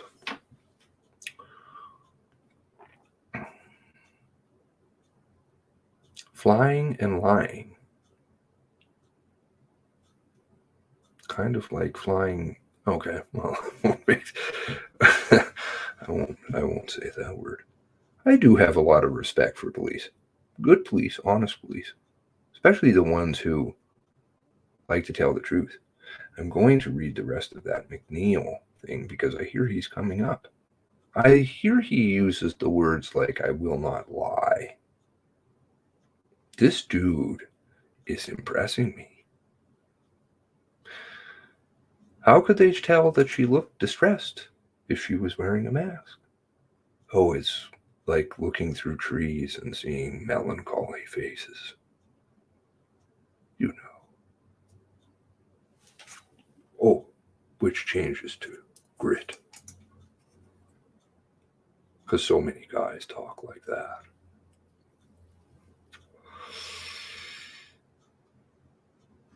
The lips that make slips, the eyes never tell lies.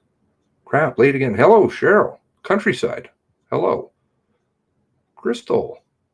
Caper Gal. Sandy. Glad you could join. The witness, Frank Witness Angie H. by chance? Well, I find it very interesting. It paints a narrative that's going to be coming helpful. Sad.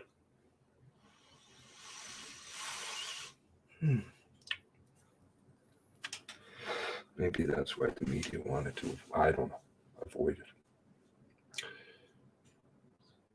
They still have some. Jerry in the Thinker's Lodge. That's right. Hello, Peter. How you doing? How you doing? Seems like to be a lot of ex-military police in that one area.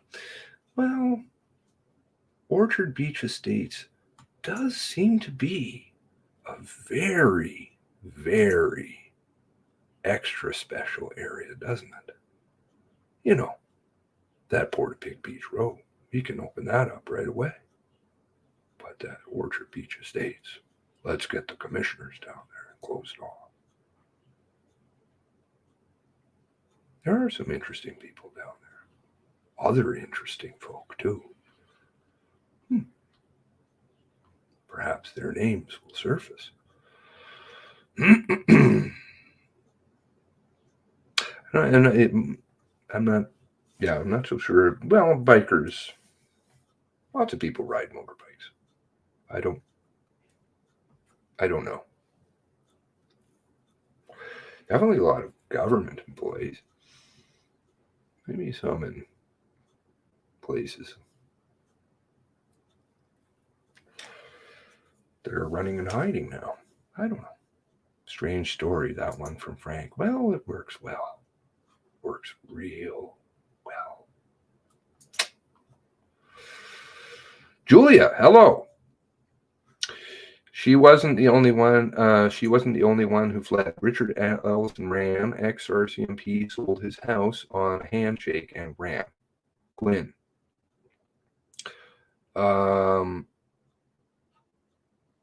Richard, who doesn't recall anything about an assault. An ex-RCMP sold his house. There may be more down there. News story about Dave McNeil dropped this morning. Check Discord. Yes, is that... I did hear about it this morning. Something. I haven't read it yet. We can read it. We can read it. I'd like to have more info. Great. Have you read statements by neighbors? I've read some. You know, of course, that's the thing, is that there are... and that's typical cheesy tactic by RCMP, which is very transparent. And of course, now, given the prominence of this case, lots of people are seeing how they do things. It's just inundate you with paper and talk about irrelevant issues. Like, well, let's talk about, I don't know, senior stuff. And when you ordered not to use, you ordered from on high not to use the alert. Ouch. The rest of it is irrelevant. All right, let's have a read through. Thank you very much. Does anybody... Nova Scotia Grown, 61. Hello. Hello, what the heck, too. Sorry, I forgot to say that. Does anybody see what I saw, or I haven't heard any comments on that really per se. You think it's just Seamus being a little silly, or is there something there? All right, Halifax Examiner. Back to Tim. Okay, Tim. Tim never read my message either. Funny that. Hey, Joe, just want a little help, want to work together. These people, nobody. Funny. Receipts elsewhere on things. Those will be interesting. After the mass murders of April 2020, Toronto Police Chief Dave McNeil stood up to the RCMP fixers. I think the media is really getting taken to task by David's. It's only then that they want to really do anything. Maybe the 600 million might have an effect. Plus, Truro Police Chief stood up RCMP fixers. The man. Gotta respect this guy. Everything I've read so far, very good. Truro Police Chief David McNeil, August 3rd, 2021 interview, which I would like to read through the whole thing on camera because, well, I don't know if it's really great going through the whole thing multiple times. If I just get it, everybody gets a taste of it. If they want it, they want it. They don't, they don't. But saves on work. Interview with Mass Casualty Commission investigators has been published. McNeil explained that Truro police were not kept in the loop. You know, that read-in stuff I've been mentioning about them unfolding mass murders in April 18, 2020. But at about midnight, the Colchester East Hants Medical Center called Truro police, okay, so this is kind of the same as yesterday, to say that they were treating a man who had been shot in Portapique. This was Andrew McDonald. Okay, I guess that's been confirmed somewhere, somehow. Sergeant Rick Holcox, who was on duty, sent a couple of officers to the hospital to help with the lockdown. You know, like the lockdown that they were able to, I think they used the alert that time. Anyway, previously, was that Easter? At around 12:55, RCMP notified Truro police that there was an active shooter investigation, the kitty cat stopped, in Portapique, but gave no details. At around 8:30, surprise, surprise, even to their friends, the police. 8:30 Sunday morning, April 19th, McNeil was at home, working out in his yard. When Hickox, texted to say that there were 5 people killed in Portapique. But that information didn't come from RCMP. Quote, he said it was on social media kind of thing. Quote, McNeil said, I had no official response from anybody other than that. Truro Police Inspector Darren Smith, working on limited information, called in extra officers to work at the hospital to warn people on the streets. Quote, Smith told everybody, that was in, get in the cars. Start telling people if you see them walking their dog or head back home. There's an incident unfolding in the county. I haven't read a lot of people who said that they needed to go home or were told to go home, but thank God somebody's out there doing their job. Most businesses were, rather than covering their ass and their ops, were closed because COVID lockdown, but officers called the Walmart and other open businesses to alert them. Thank you. We didn't have a lot of information, but he wanted to do something proactive, said McNeil. I wonder if they ever tried to get the alert fired up. McNeil emailed RCMP Chief Superintendent Chris Leathercrops and Assistant Commissioner Lee Bergerman to offer assistance of Truro Police, but he didn't hear back immediately. Leather emailed back about 10, said, "Thank you for the offer. Looks like we have the suspect pinned down." In the days after the murders, it was clear that Leather had a poor understanding of the geography of the murders. Presumably, in that email, he was referring to the RCMP response at the Fisher home in Glenholm. You like this poor, we just made a mistake. Really? You so sure about that one? Quote, Jesus, the cases over the years. Couldn't trust a goldfish. I like that line. Couldn't trust a goldfish with him. From inside. That's sad. So from there, the decisions I made the rest of the day were based on that email. And that they had some suspect in Wentworth, said McNeil. But McNeil's daughter had seen a post on social media about gunfire at the Onslow Fire Hall, which isn't far from Truro, so he decided to go into work. Commission investigators told McNeil that there was a communication from RCMP Staff Sergeant Aaron McGilvery at 10:15, quote, to request Truro PD to close all access points to their town in case the suspect heads there. And quote, it's not clear who McGilvery made the request to, but McNeil said Truro police weren't notified by of the request by RCMP dispatch until 10:37.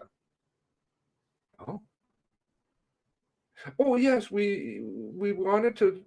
Could you do that? Oh, we've done it already. Oh, thank you.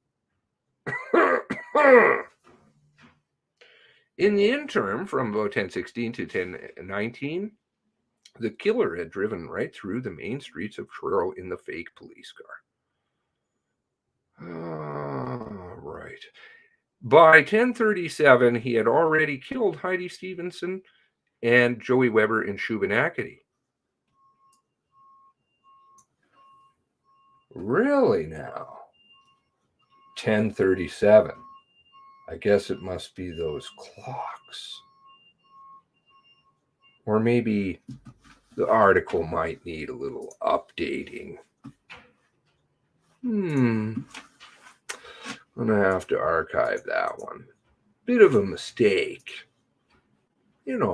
Like all these mistakes. Not 10:37.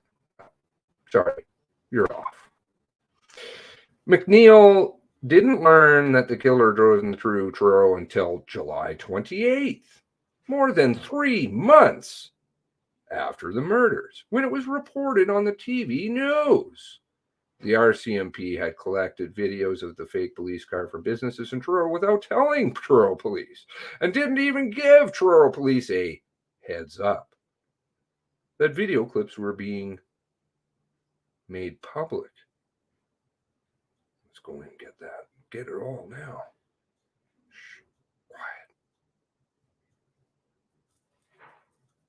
Oh, you could tell though from the press presentation, right? On the 28th April. McNeil said that he'd driven through town. McNeil said that the request to lock down was vague, providing no details. And besides, he started receiving information that the killer was elsewhere.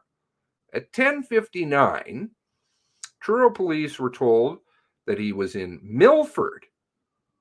And then at 11:12, call came in saying a man with a gun had been spotted at the Truro Sobeys. Oh, is this the convenient? Everybody group down in Elmsdale, please. There's also the Truro Sobeys at the same time. Everybody, making sure they get ready for the big stop.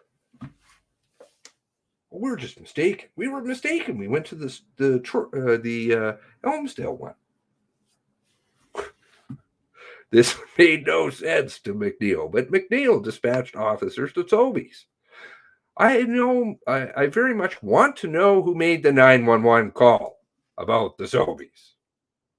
Huh? It confused and distracted the police response in the final hour of the rampage. Funny that. Miraculous coincidence. By 11:29, McNeil was told the suspect was killed in Enfield. I think the community has a lot of questions, said McNeil, and I know the families have a lot of questions. And as a police leader in Nova Scotia, we have an obligation to do better.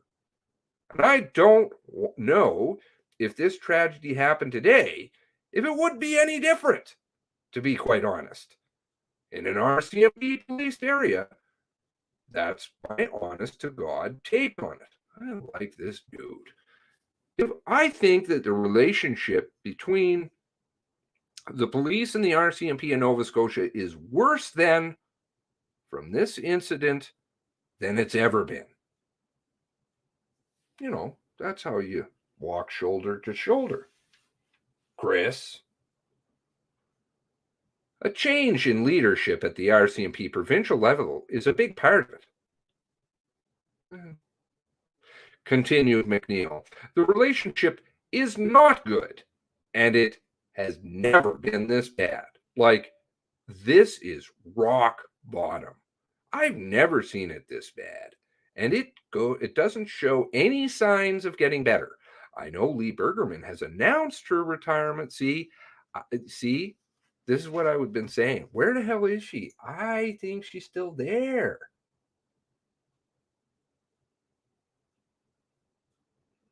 Stuff hasn't been updated. I think she may still be there. She may have announced it, but I think she's been there.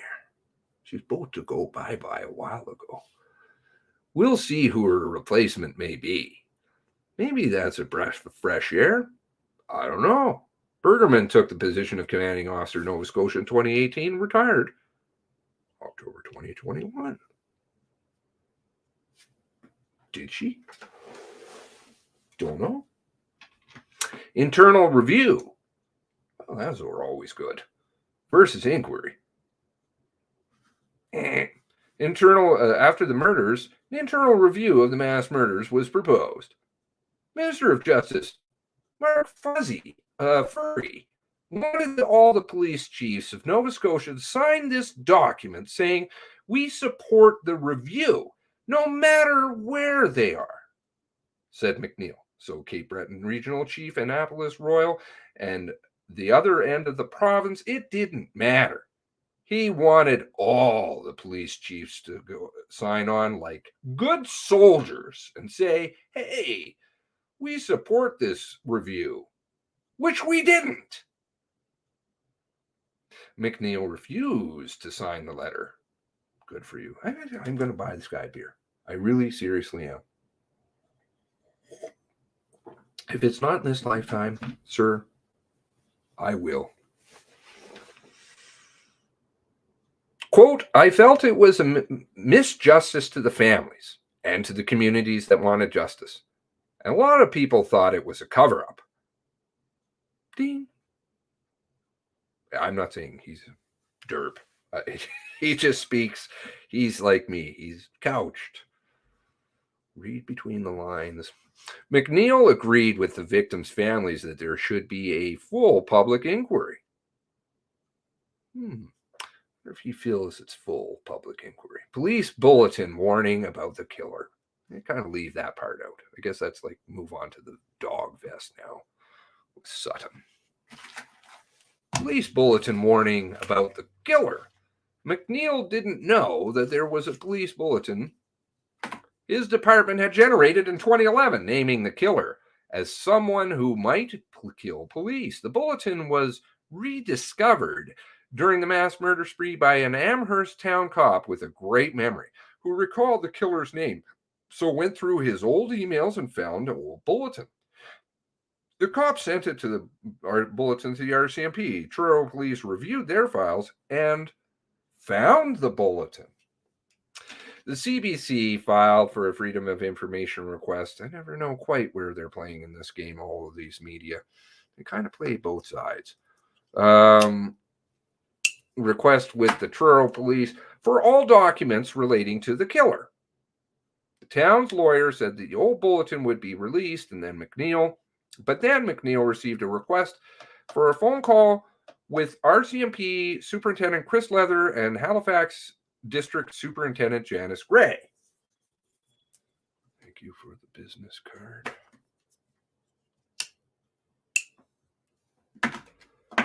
I knew all about it.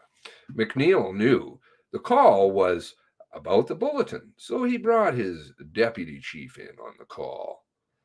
The gist of the call, said McNeil, was, you're aware of the bulletin. Yeah, this is going to be a FOIP. Yeah, it is. And it's going out? Yeah, it is. And it's potentially going to cause some problems. And I said, no, not for us.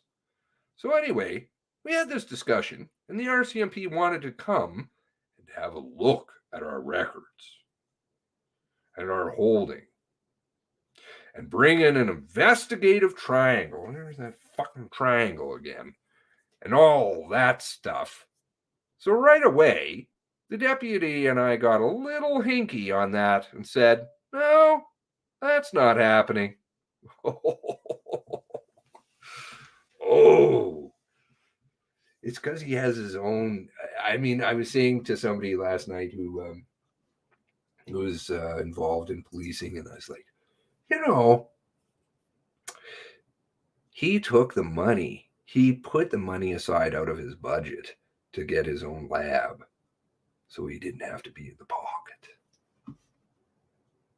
Yeah, it must have cost some, but he found the money. He didn't want to be in their pocket no more. Quote, so I think they realized that it was going out, it was going to get out, continued McNeil. During this whole process, they brought in people from Ottawa, superintendents. They wouldn't be related to Janice Gray, would they? No. And I'm just saying, wouldn't it be convenient? It's kind of like when I floated the Bergerman part. And they were called Issues Management Team. And that really offended me, too. That they took this tragedy and defined it as a issue. Right. So they have these two guys from Ottawa. Their whole job is called Issues Management. So basically, they're here as fixers,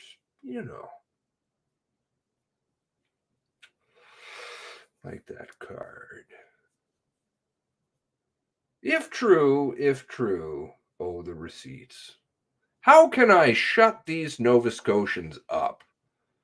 They had a whole package done like this, said McNeil. And Amherst Police Chief Pike and myself, Chief Kinsella from Halifax, were brought, like Halifax. He was like, what are you talking about, the call on the Costco again? We're brought into this because all our officers, all our agencies were somewhat involved.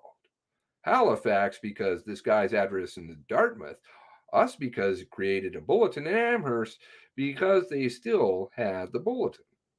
And it became, to me, about a blame game. Like, what did you do, Truro, to investigate this? And I'm thinking, no, you're not going down that road with me. And then Cancella, what Halifax do, and then Amherst. How did you have this bulletin? Why is it still alive? I'm like 23.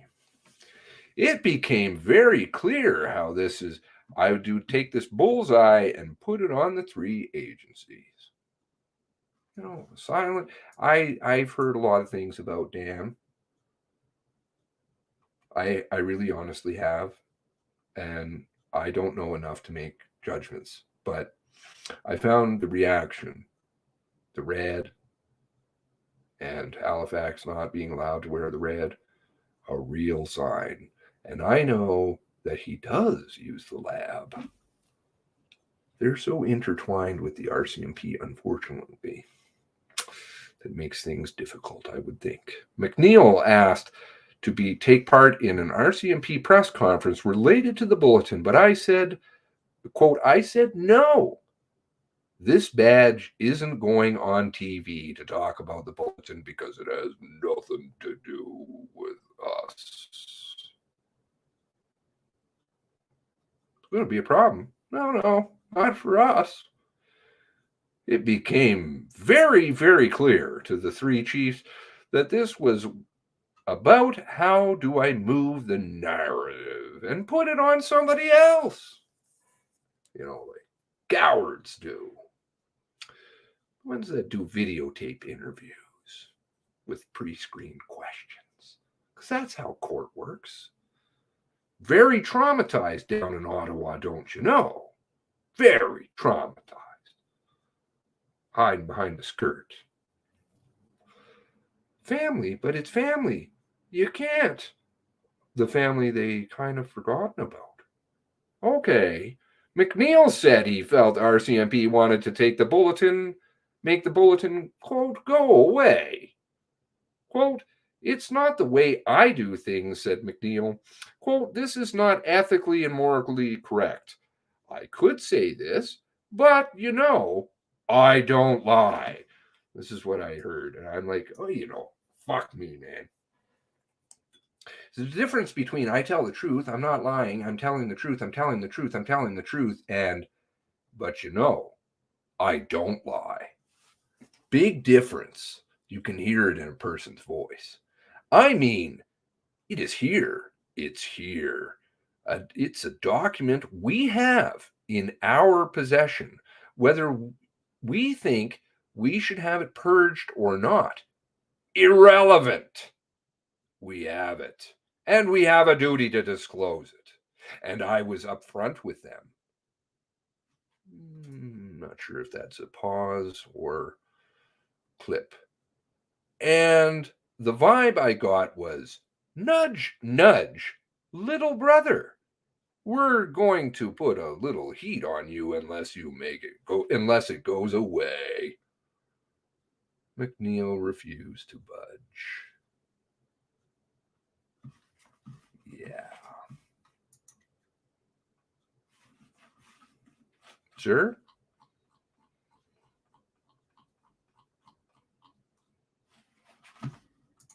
I respect you a lot.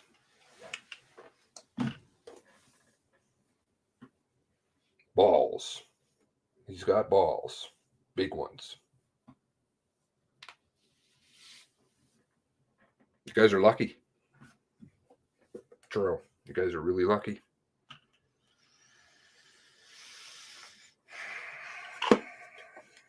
Some of Canada's not so lucky. Okay. Let's hear a couple statements here. Very interesting. Okay, Nosy, I guess, has read a lot of the neighbors' statements. You want to ever contact me and let me know, because you know, that's the problem. It's just so much information to go through.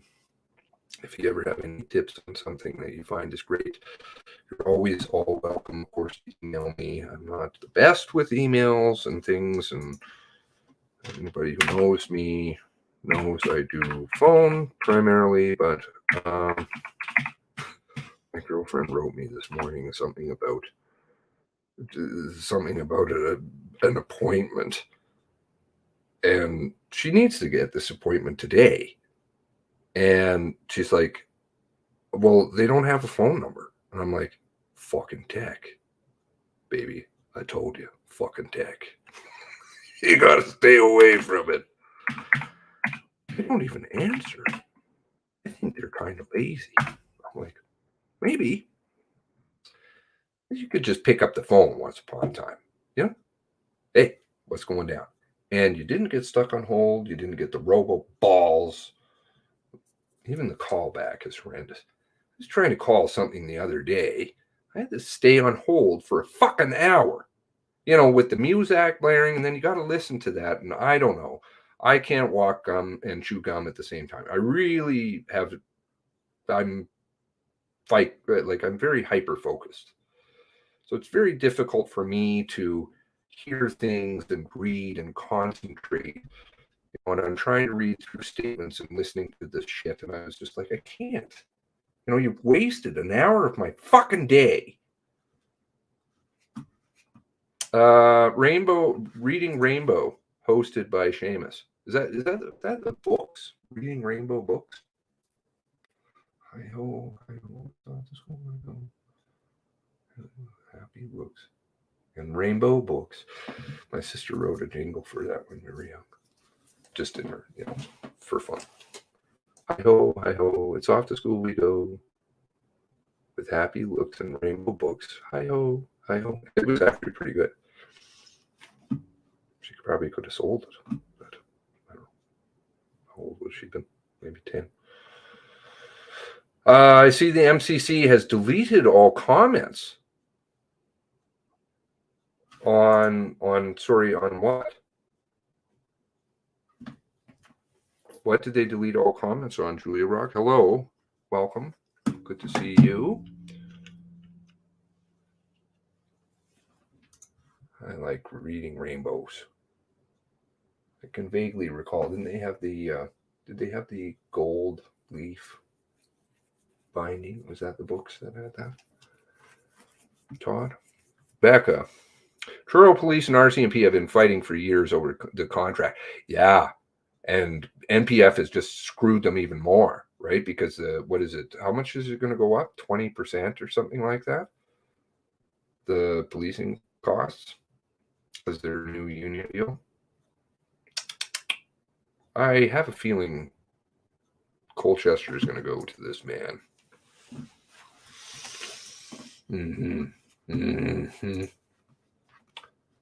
I'm not understanding about this deleting all comments. I'm curious, so hopefully I'm going to come to that response here.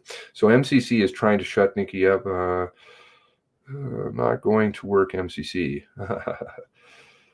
Yes, they don't. Very cheap tactics, Oh, we'll take away the downvote. We'll just secretly delete videos. We'll put them into purgatory. Fuck off, man. Lame. MCC doesn't know the meaning of transparency. No, well, I think they do. They just they know the definition of how to be extremely opaque even better. How to hide, like cowards. Fury is a fucking disgrace. Okay. That's a bit harsh, but Fuzzy is a bounty. He's got his allegiances, of course. Handy that. Very helpful to LGC if you want to discuss any interviews on document MCC files. Provide the COM number or link. Yeah, I'm... Is that message to me? Very helpful to LGC if you want to discuss any interviews or documents at MCC. Or is that to me? Yes, if you're sending things to me, I kind of need it all spelled out. Just that way. But thank you. Thank you. Also, may provide page number and reference if you think LGC needs to read it as well. Thank you. That'll save lots of time. Thank you very much. What comments? Yes, I'm very curious. Julia, could you let us know what comments are being deleted? $20,000 raise? Is that what the... this man should get a $20,000 raise. And a case of beer. And that's coming from an alcoholic. So there you go. I'm still saying all my comments on MCC social media. Makes it easier if for you, LGC, if we narrow down search down. I like reading like even the little words, but if I've got a place to start, that's I would be deeply indebted. So thank you ever so much. for helping out. Did we lose Julia? That's too bad. I was hoping she would tell us more. Oh, she's still here. Having a tea. Somehow I think she drinks tea. I'm gonna go with tea. What do you think?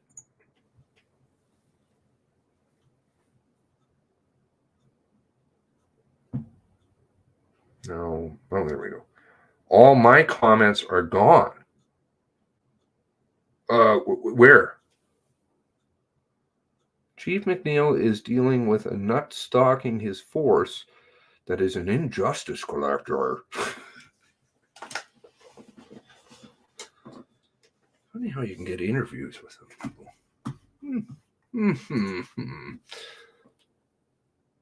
Pissed that he just had to pay $17,000 in traffic fines. Dave has his hands full. You're a rum drinker. Okay. Not a teetotaler, then. Rum. On the tweeters. Oh, okay. I'm seeing some of yours on Julia. Weird. Maybe she smokes and has to smoke outside. That happens to me. Oh. You can't smoke inside? It's really great for the paint, you know? I find it adds years onto your life, too. Makes your hair grow slower, I think, also. Not too bad, Blue Nose. I went this morning and nothing. No comments whatsoever. Oh, I think that's happening for sure. I've seen the what was it I tweeted about that one day.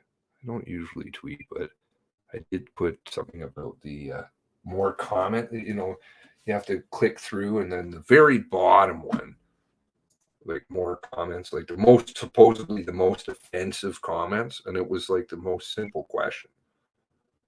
No swears, no nothing, no cynical stuff, and they threw it at the bottom, and I was like, wow, that's pretty rude. Not like Project Wide Awake doesn't have any help. It's 4:20 soon. We'll go outside. Okay. Okay. All right, here we go with the 420s. Well, I'm sorry, Julia Rock, if you have your stuff deleted. Now, anyway, I won't keep you any longer. If you guys have any thoughts on the Brenda stuff, or if I'm wrong, please let me know, because I'm not trying to malign her at all. I just think that the narrative is beyond weak, shall we say, like non-existent, with no substantive evidence to support it, except hearsay, which is very problematic. All right, 7 minutes. There we go. The Julia Rock official timekeeper is what is that? No, it's 3:51 down there, is it not? You got a little bit of time. Sorry, 3:44 till the 4:20. You got a bit of time, no? Your clock's off, Julia. Where's the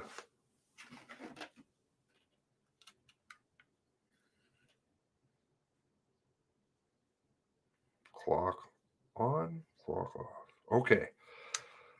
3:44. All right. Hey, everyone. Hey, Lynn. I'm just going to wind down now, too. All right. But good to see you, and good to see Tara. Tara was not in here today. God bless you all for being here. Howdy. Howdy, howdy. Gosh. Must be living out west at some point. Something like that. The howdy. The howdy doody.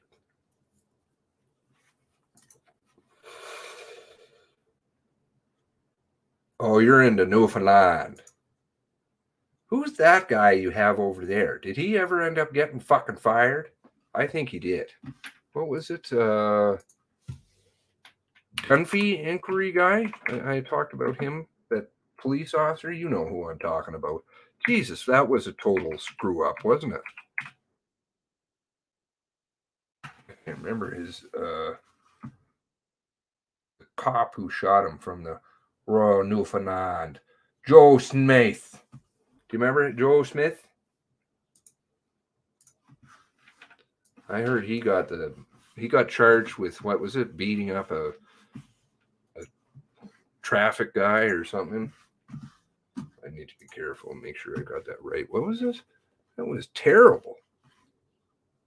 Appropriate force in self-defense. That was the where's his new stuff? I think he got dumped. That was, geez, they just sat up there, and here's the RCMP corporal who admits to total non-bad doing. Oh God. That was friends would walk up to me and just be like, "What the fuck is in your mug?" Yeah, what is? And I would just tell them, why don't you "It's just mud." clamp it? My God, can these people just shut her down? You mentioned earlier that at one point constables might be in your vehicle making some calls. You thought to a supervisor making some calls on his phone. Did you overhear any of that conversation? No, Okay. I did not. I didn't stay in the vehicle. Okay. All right. So, any other involvement in the investigation from you? No, that was it.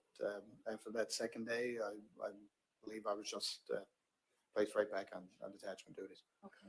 So now on April 10th, you called Constable Smythe. Yes. Okay. So can you tell the commissioner about that? Why did you call him and what did you say? Yes, I called him. Oh, by the way, this is how an inquiry is supposed to be done. Like lawyers asking questions, not pre-screened, and no caucuses. I guess it was a few days after the incident. It was, I guess a very difficult incident for everybody involved. I was working that night, and I guess everything was playing on my mind, and I wanted to call and just, see how he was doing. That's the bottom line.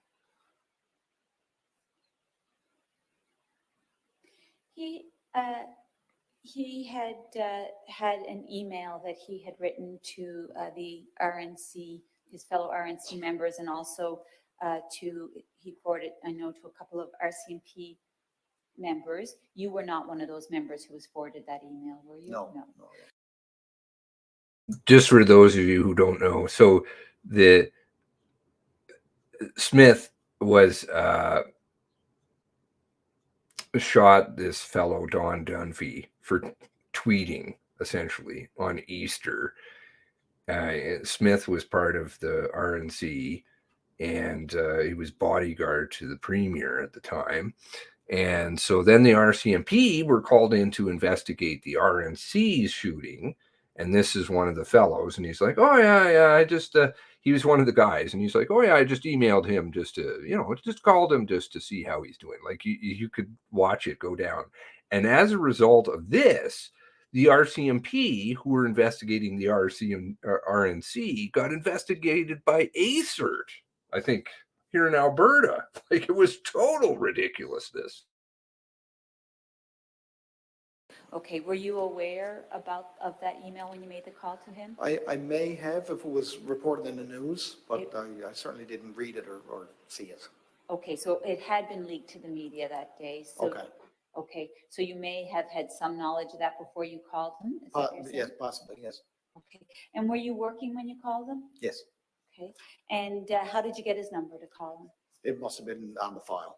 Okay, so you would have looked at the file, got his number, and given him a call. Yeah.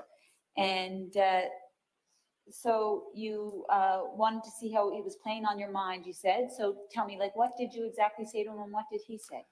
It was a very brief conversation. I spoke to him, and I mean, I remember that I did say to him, I said, you know, I'm not calling as an investigator. I'm not calling as a police officer. I said, you know, I just want to know how you're doing.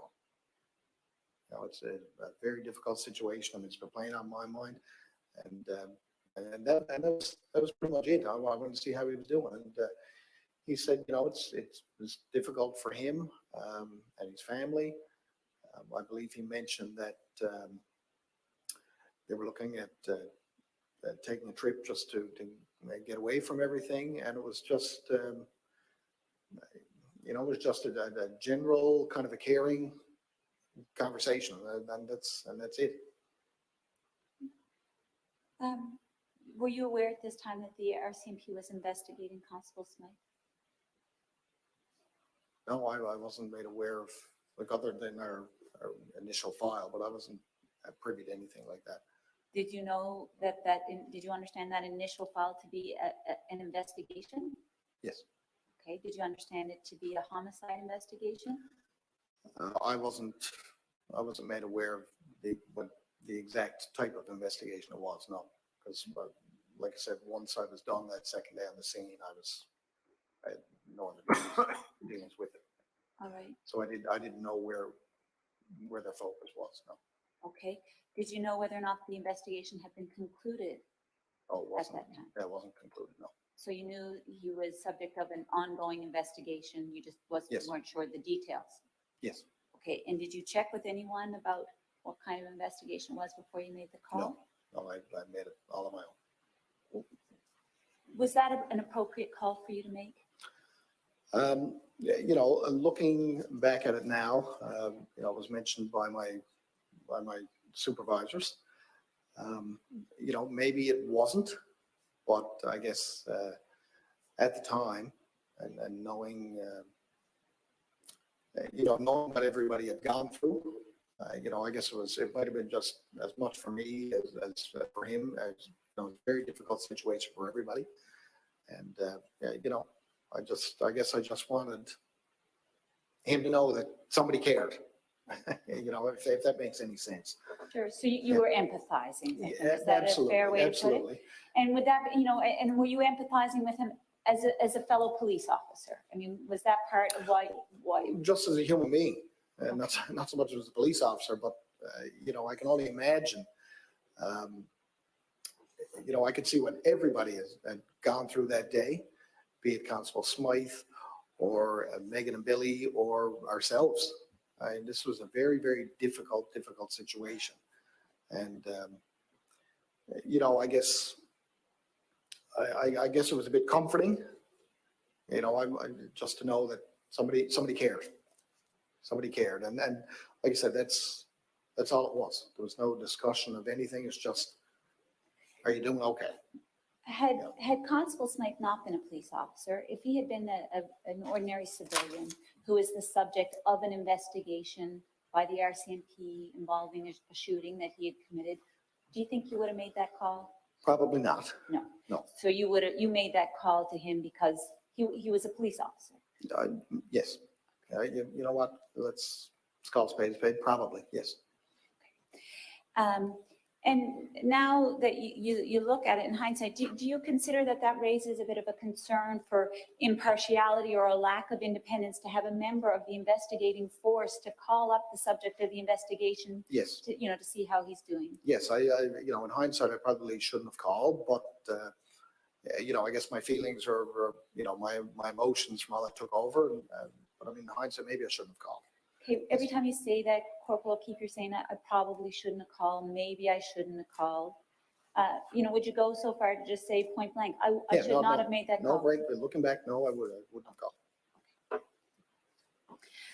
Now,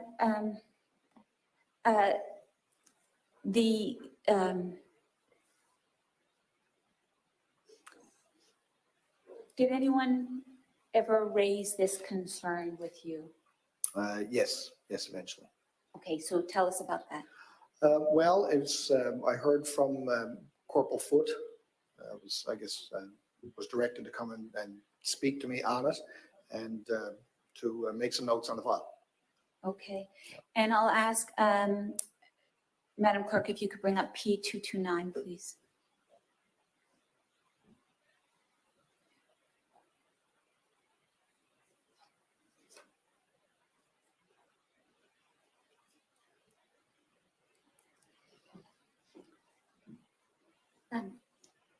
So here we have the supplementary occurrence report. So this is one that you made.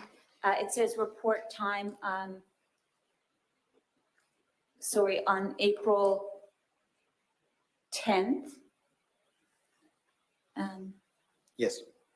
Okay. So that's would have been when I made the call. Okay, that's when you made the call. Correct. And you entered it then on May 4th. Yes. Is that right? Yes. Okay, so and you made these notes here and entered these notes at the request of one of your superior officers? Yes, that's right. Okay, and so did your superior officer, what was the discussion, your superior officer? I thought you said it was Corporal Foote who?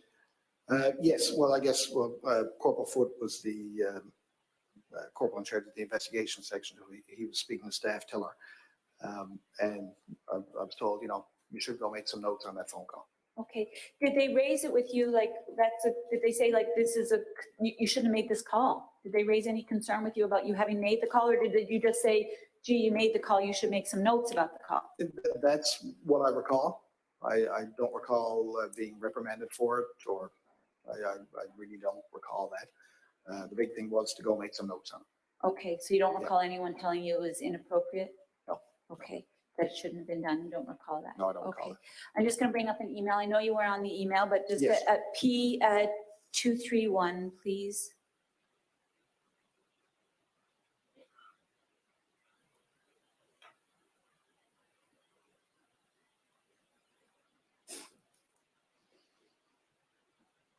Can you make that a little bit larger, please, ma'am? All right, so this is an email on April 14th.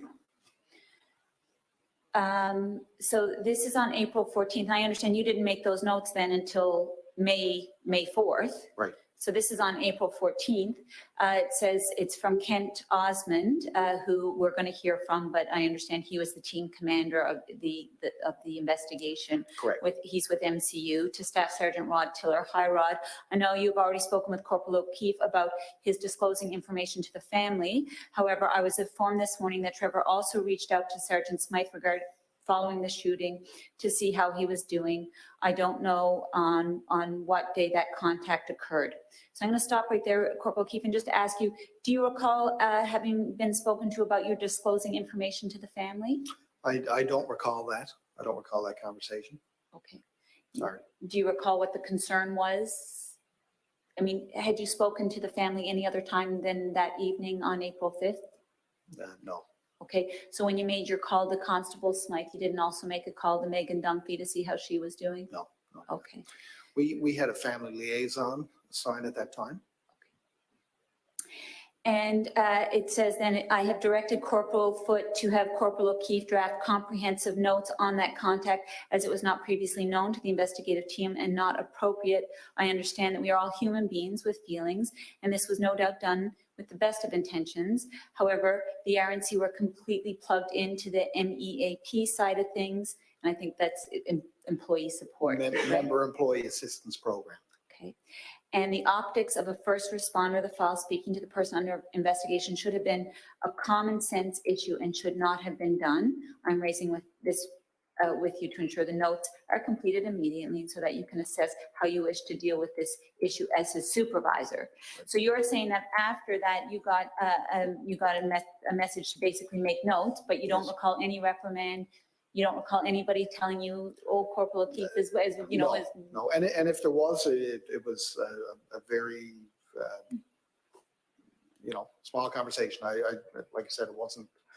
I wasn't all indoors closed and people pointing fingers at me. There was absolutely none of that. So I certainly don't recall it. I know you went over, when you started your testimony, you went over the training that you had. I know you said you had not previous to this date received any training in related to, I think, investigating police use of force incidents. Am I remembering that right? That's right. Yeah. Since that date, have you received any training since? No. No follow-up? No. Okay. No training, but I've learned a lot. Okay, I just have a few, that's good. I just have a few more questions for you, and I may actually finish before the lunch break. I noted that your notes in your logbook and your type notes, I think we reviewed that. You made your notes in your logbook the day of, on April 5th, the ones that we reviewed, and the type, your supplementary occurrence report were made some 5 days later on April 10th. Yes. Okay, and now we know that the Alberta Serious Incident Response Team, otherwise known as ACERT, did a review of the RCMP's investigation and ultimately prepared a report. Were you aware of that? Yes, yes. Okay. And I understand that I'm going to ask Madam Clerk to bring up P232, please.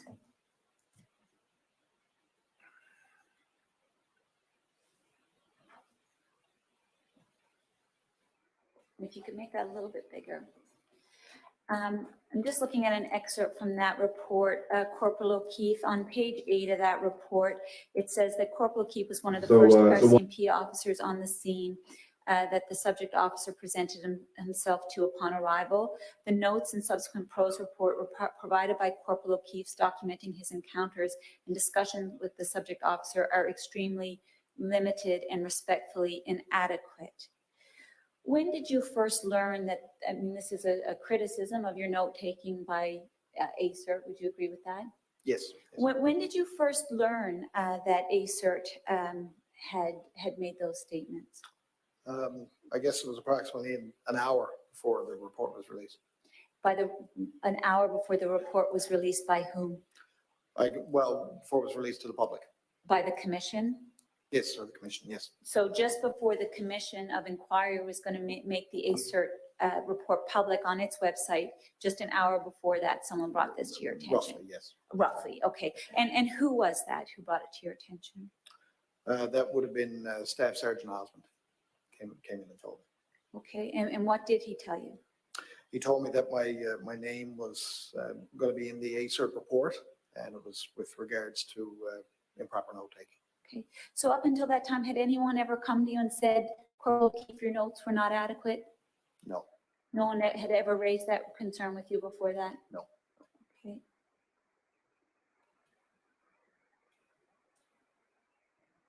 And your notes, would your notes have been disclosed in the ordinary course to the lead investigator? Would you have submitted your notes into the PROS system? Correct. So your notes would have been there for the primary investigator, say Corporal Burke, to review? Yes. And your SOR, your type notes, your supplementary occurrence report would have been every in the note that was made would go onto the file. would have been in the system for them to review? Yes. Okay, and the concern wasn't raised. On August 31st, 2016, you were interviewed by a fellow RCMP officer about about April 5th, 2015. Do you recall that? Yes, Constable Fudge. Constable Fudge. And so that happened about 15 months later, after the incident, right? The incident happened on April 5th of 2015.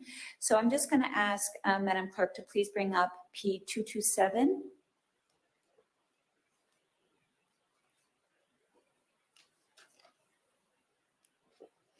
Had you ever previously been interviewed by a fellow RCMP officer about your involvement on a file? No, not that I can recall. Okay, and did you know Constable Fudge? Yes. Okay, and did he tell you why he was coming to take this statement from you? He called me and he explained that ACERT had some questions that they wanted answered, or I don't know if it was ACERT or made a crime, but they had some further questions based on what happened that day, and he just wanted to get some clarification. Okay. So you just gave him the details we see here, that you were the first supervisor on the scene, you had the first conversation with Smythe. Smythe told you there was a firearm pointed at you and that he shot Mr. Dunphy. No other utterances were made? Yes. Okay. That you'd seized the firearm, that you'd locked the pistol in the car. I'm sure there was a clip in the pistol or not. Did not eject around from the pistol when seized. So you remembered that at that time you hadn't ejected around from the pistol? That's what I thought. But as I said, if you speak to the exhibit custodian, it might be able to clarify that a bit more. Okay, and you felt his demeanor was disbelief and that he was placed in a PC unit and transported back to Holywood Detachment. So those were the details that you gave Constable Fudge on that Yeah, day? I think it was a bit longer than that, but. Is that's the summary of it? Fair enough. Yes. So did you, you said they were coming to get more information. Did you understand, or did anyone say we're coming to get more information from you because your notes were really not adequate? No. No. Never said that. They just said they wanted more information. Did you ask? I obliged. Okay, yeah, understood. Did you ask why? No, because that's how it was explained to me, that there were still some outstanding questions, I guess from either ACERT or major crime portion, and they just had some additional questions. That's all I understood, and I provided the information as best I could. Okay. All right. Thank you, Commissioner.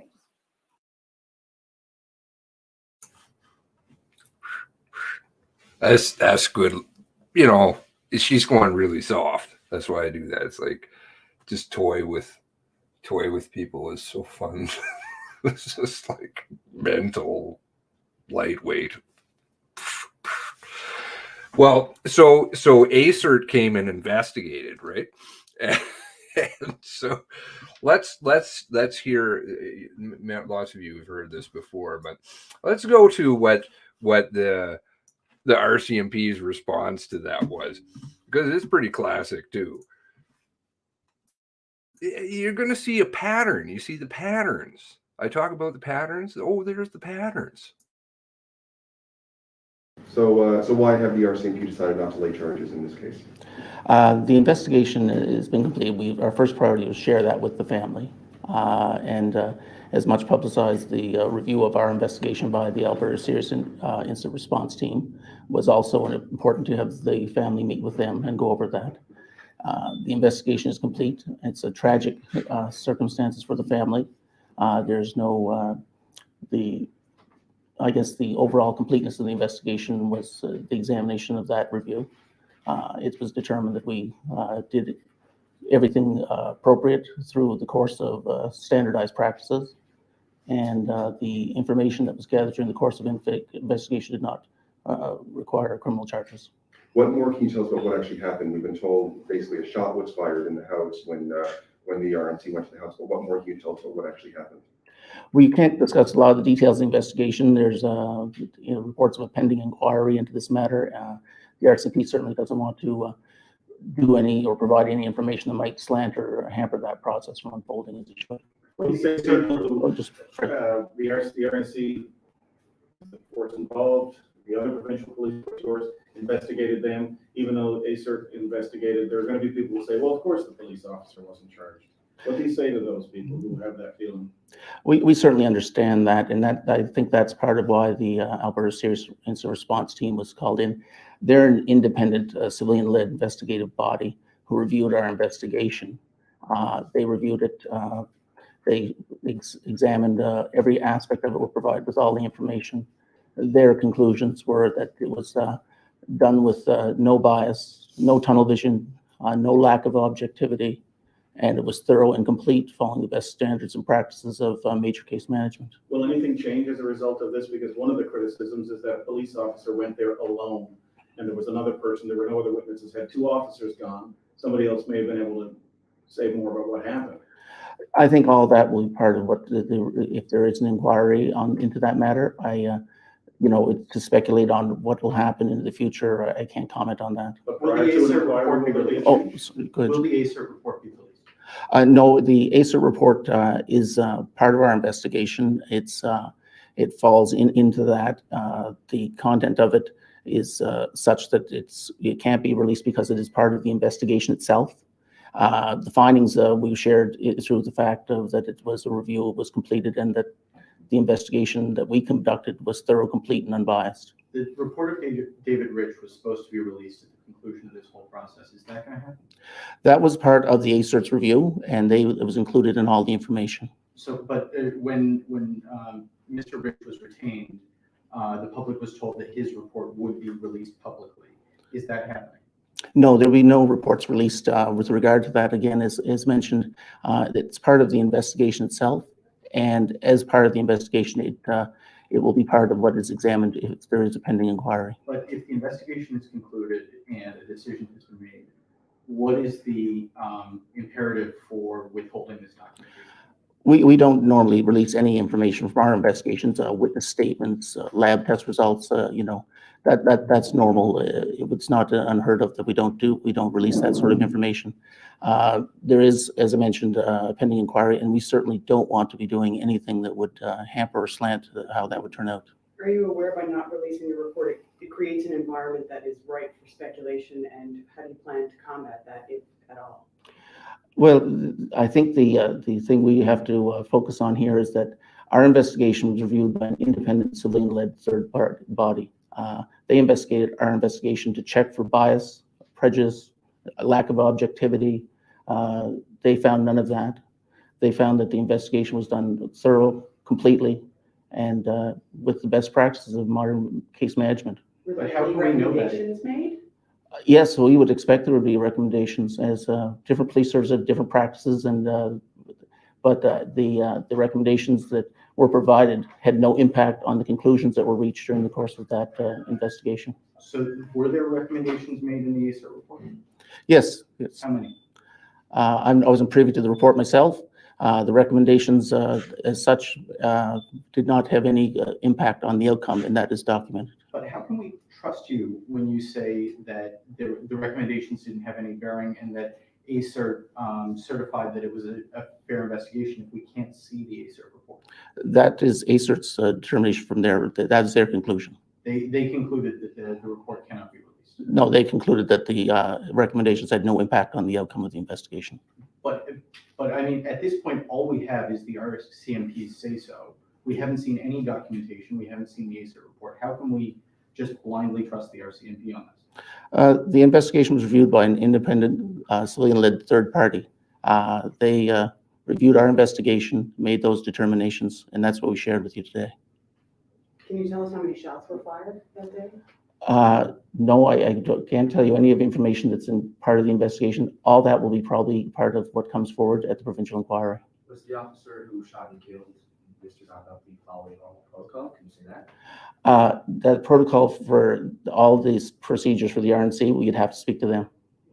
Is it fair to say he shot Duffy in self-defense? The investigation that we conducted into this examined all the circumstances. It's a very tragic incident. We looked at all aspects, all the circumstances surrounding in the information, and there was no information that led us to lay any criminal charges. Right. What does that mean? Does that mean he didn't break any rules? Does that mean he didn't do anything illegal? What exactly did he do or not do that day? I'm sorry, I'm not. So you say there's nothing to suggest that there's any charges warranted. Can you tell us if he shot himself? I mean, what does that mean? Did he shoot the other man in self-defense? Did Mr. Duffy shot in self-defense? Was he shot?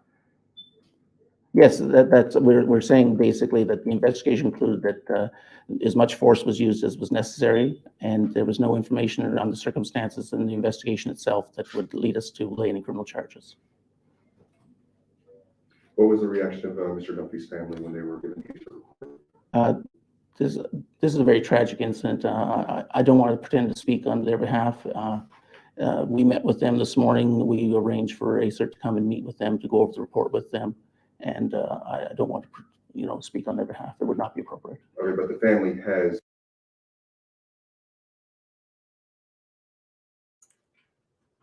Okay, and I'll just interrupt it there for a second because it's exactly the same, right? The ACER report got released at the very last minute, right?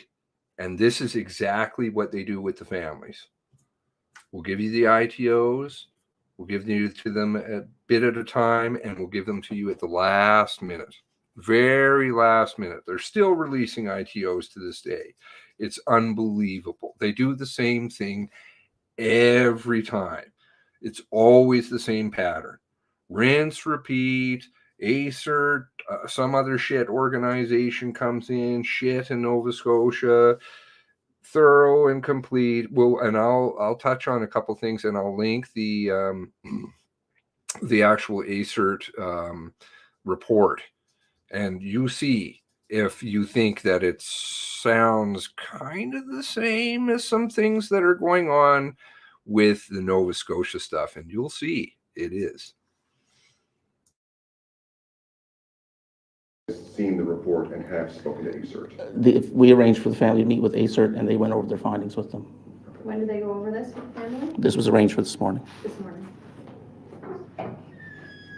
So, but really, I mean, at this point, all the public has is you telling us that everything was above board.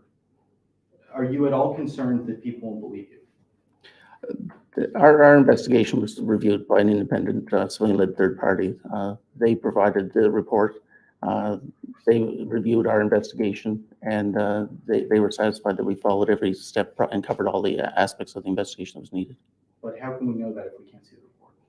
The report can't be released. It's part of our investigation, and we're certainly not going to do anything that would hamper a pending inquiry that's coming on this Can you matter. tell us if they made any recommendations to the RNC that the RNC should implement prior to an inquiry? For instance, sending 2 officers to somebody's house rather than 1. Well, the role of the ACERT report was to review our investigation itself, and it was not a review of the procedures or practices of another police service. Okay, so ACERT had nothing to say about the way the RNC handled it. It was only about how you investigated his investigation. And how we conducted the investigation is very tragic, and that's correct. Did your investigation have any suggestions for the RNC and how the RNC should handle this incident? Our investigation was into the sudden death of Mr. Dunphy, and again, to get into the details of any part of our investigation would not be appropriate. Did the RCMP investigation look into whether the visit was warranted? All the aspects of the investigation and details surrounding it, it will be part of what the public inquiry, if there is one held, and there is one apparently pending according to what you hear from the proposal. So we're not going to make any comments about the details of our investigation. And I'm not really asking the details, I'm asking the scope. Were you looking at the shooting itself, or what led up to the shooting, and whether that was, were you looking at a decision to go there? Our investigation covered all the circumstances leading into that situation.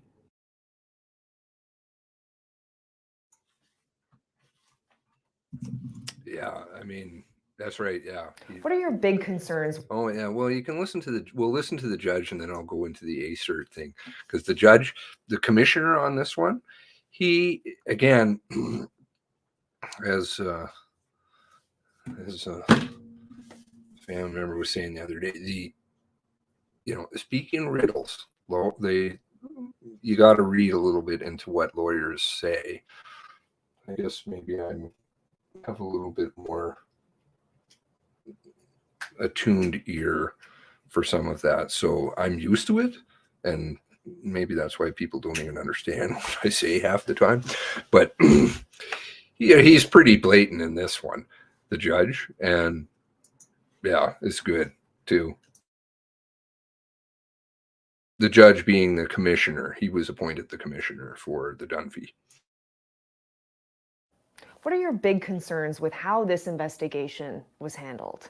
It seemed to me that maybe the Mounties accepted the account by Smythe without any real hard questioning. The big issue is, how did this happen? I mean, did this happen because Smythe was threatened? That's what's got to be found out. What's your theory about what happened inside? Well, dead men tell no tales, and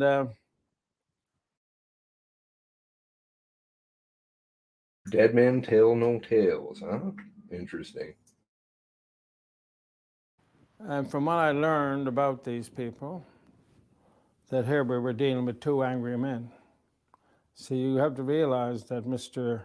Dunphy had been fighting the government for about 20 or 30 years. And Dunphy, I know from my own sources that he was a man with a temper, and his daughter said the same thing. We know why Mr. Dunphy would be an angry man because of everything that he's gone through in the past and his relationship with government. But what about the officer? The thing was this, that I didn't have much history on him, but there was an incident one time when he got into difficulties himself. He could be aggressive. That was my impression, that this was a man who could be aggressive. Is there evidence of that from the past, you say, that you know of? Yeah, but just that's all in my report. I learned something about the deceased. And I also knew that from the evidence that Smythe was one who could have a temper too. So as I said, we go right back to that point. 2 angry men. What about the fact that no charges have been laid against Smythe? You have to have evidence to lay charges. So you get the evidence by investigation. So you'd have to investigate and maybe a polygraph, maybe a number of questions and answer sessions. What? So there he's speaking in riddles a little bit. What is he saying? You have to investigate in order to find out, right? Well, so what is he saying? Was the investigation done? Not really. What do you think about the fact that it was 4 shots? Well, that bothered me too. That bothered me too. Why? Well, it showed to me that there was an intention to kill. There wasn't an intention to stop. Intention to wound one. There was no indication of any shots being fired back at him or something like that. The last shot was so close. You say to yourself, why? When you say so close? Well, I'm talking about 3 or 4 feet. I'm talking about as close as I am to you. Picking up a gun and hit like that, no. And you know, watch your head go wobble. The placement of the shots, you don't think were in? Well, there were a number of shots. There were certain parts of his body which were hit, but they probably would have killed him anyway. But the last one, I wonder about all of them. That were they needed? Now maybe he would have died anyway. I don't know. Where did the shots go? Some went into him. Some went through and into the wall. There's parts of it they were found in the walls, and some in him, in Dunphy, across his body, and went right straight through his head. Oh, there was no doubt about it that there was the intention to kill him. But the thing is this, that, from Smythe's point of view, that this is police procedure. Somebody takes up a gun or something and then threatens you with it, and then you fill them full of lead, as the Westerns used to say. It's not just a one-shot deal.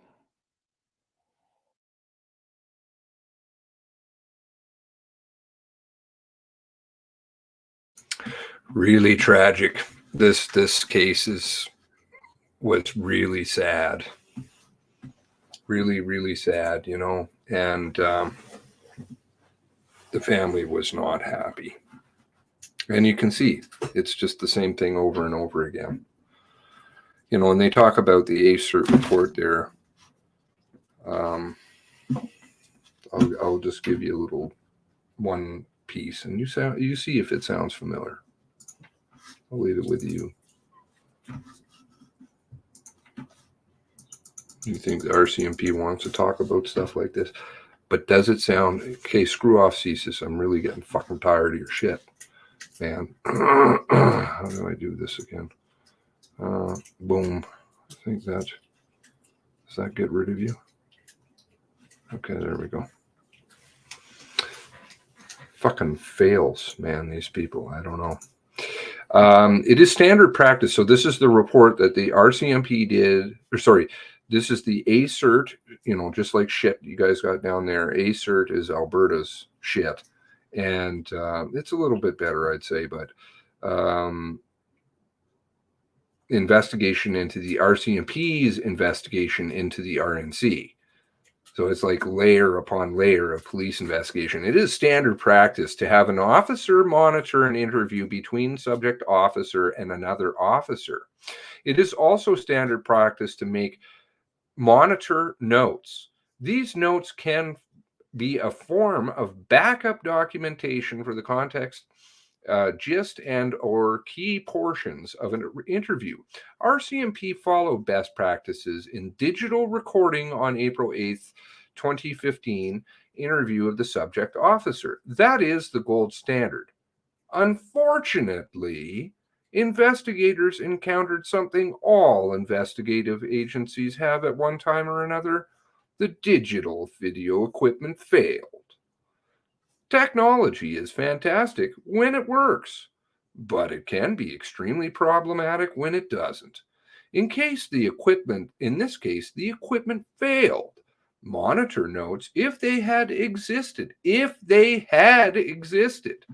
would have provided at least some documentation as to what was said during the interview, but no monitor notes were located on the file. Monitor notes should be considered especially during pivotal interviews. Have you seen anywhere in this saga yet where equipment fails? I have in the interviews. Oh, it just magically conks out. What was it the other day? Resumes with an iPhone. I'm like, okay, yeah. Come on, man. Can we get the investigative, can we get then to investigate Felix's CERT report here? Geez. So, okay, yeah, that would be the ACERT to investigate the shit, investigating the RCMP. What a joke, man. It's such a joke, this stuff. And they think that, I don't know, and I see somehow I lose 10 people. They just think that it's gonna work. And if you look at the Dunphy stuff, it appears as though and the medical photographer, I believe it was, the crime scene photographer. Yeah, a gun kind of appears that may not have been there before. And this was the basis of filling him full of lead and blowing his head pretty much clean off with the last shot. Pretty sick. And when my read of it is, I mean, he speaks of Mr. Dunphy having a temper. Mr. Dunphy didn't have any love lost, but his weapon, as far as I know, was the tweeters. That's what he did. He had some, not nice tweets. And his reward for that was the premier at the time's personal bodyguard on Easter to go out and murder him. Whereas the police officer Smith, in my reading, definitely appears to have physical aggression. I think there was this business about the motorcycle stuff. Where is it here? If I can find that. And he got the boot because he basically beat up a guy on a motorcycle over a traffic thing, and was trying to say that this guy was speeding when he didn't. Where is it? It's just so sad. And you can see the family in the audience, and they're the same way. They're really, really upset. But at least in this particular case, they did get to have, a lawyer who was able to ask questions. there was, I mean, it was far more what would be considered legitimate of an inquiry. It's much closer to what an inquiry would be. Not that I have a lot of faith in inquiries, but it was much better. This thing that you guys all got is a total fucking sham. It's a joke. It's a joke. I mean,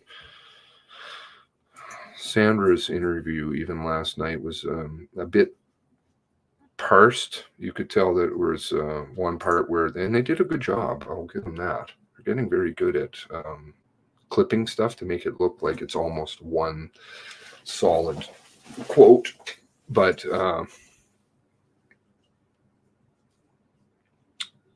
it's not. But I mean, like, if you have issues like that, my question is, why haven't you raised that in front of the MCC?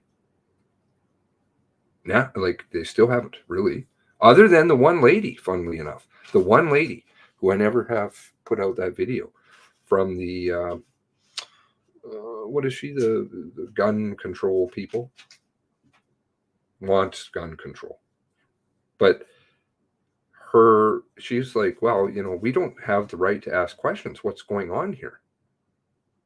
She's a bit nicer about it, but she's pretty succinct, and it does set the MCC off a little bit. And good for her, like, really good for her.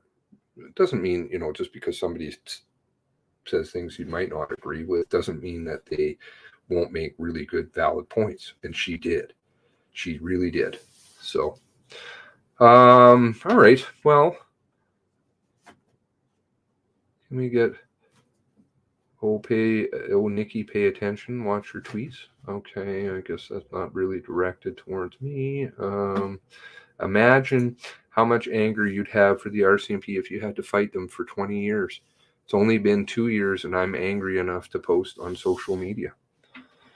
I really have, like, a lot of respect for the families, like how well that they cope. But at the same time, I wonder how much of this is just playing into their game. You know, you can't say anything. You know, are people being really polite? Why? These people are treating family horrendously.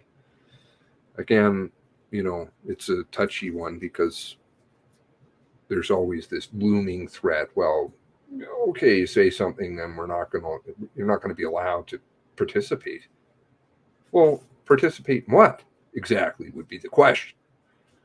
Good way to get rid of a very vocal problem.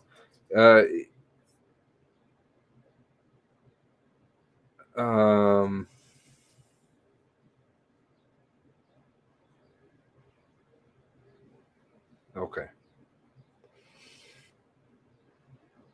Anyway, so that's 3 hours of lots of stuff.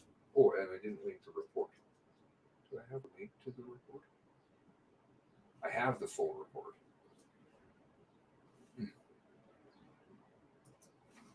It's an interesting report. Cert, whatever, balls. It can be found. It's August 30th, 2016. ACERT report. And you see, of course, the RCMP didn't want to talk about it at all. Their same old nonsense. Oh, yeah, it's very thorough and complete. It's very thorough and complete. It's very thorough and complete, but we just have your word on it. Yes, but it's very thorough and complete. Anyway, do take care. Yeah, see some things. I'm not going to go there right now. Everybody makes their decisions. Receipts. I like receipts. God bless you all. Thanks you very much for joining me. Thank you ever so much to the Discord, which is working hard. And, you know, there's things in there too. It's a little bit of both. But people are getting very perceptive of what's going down, I think. Seeing the patterns. God bless you all. God bless the 23. Thank you very much for joining me today. Thank you, Cheryl and Glenn and Nosy and TikTok and everybody. Really appreciate it. Tara, Blue Nose. We'll see you soon.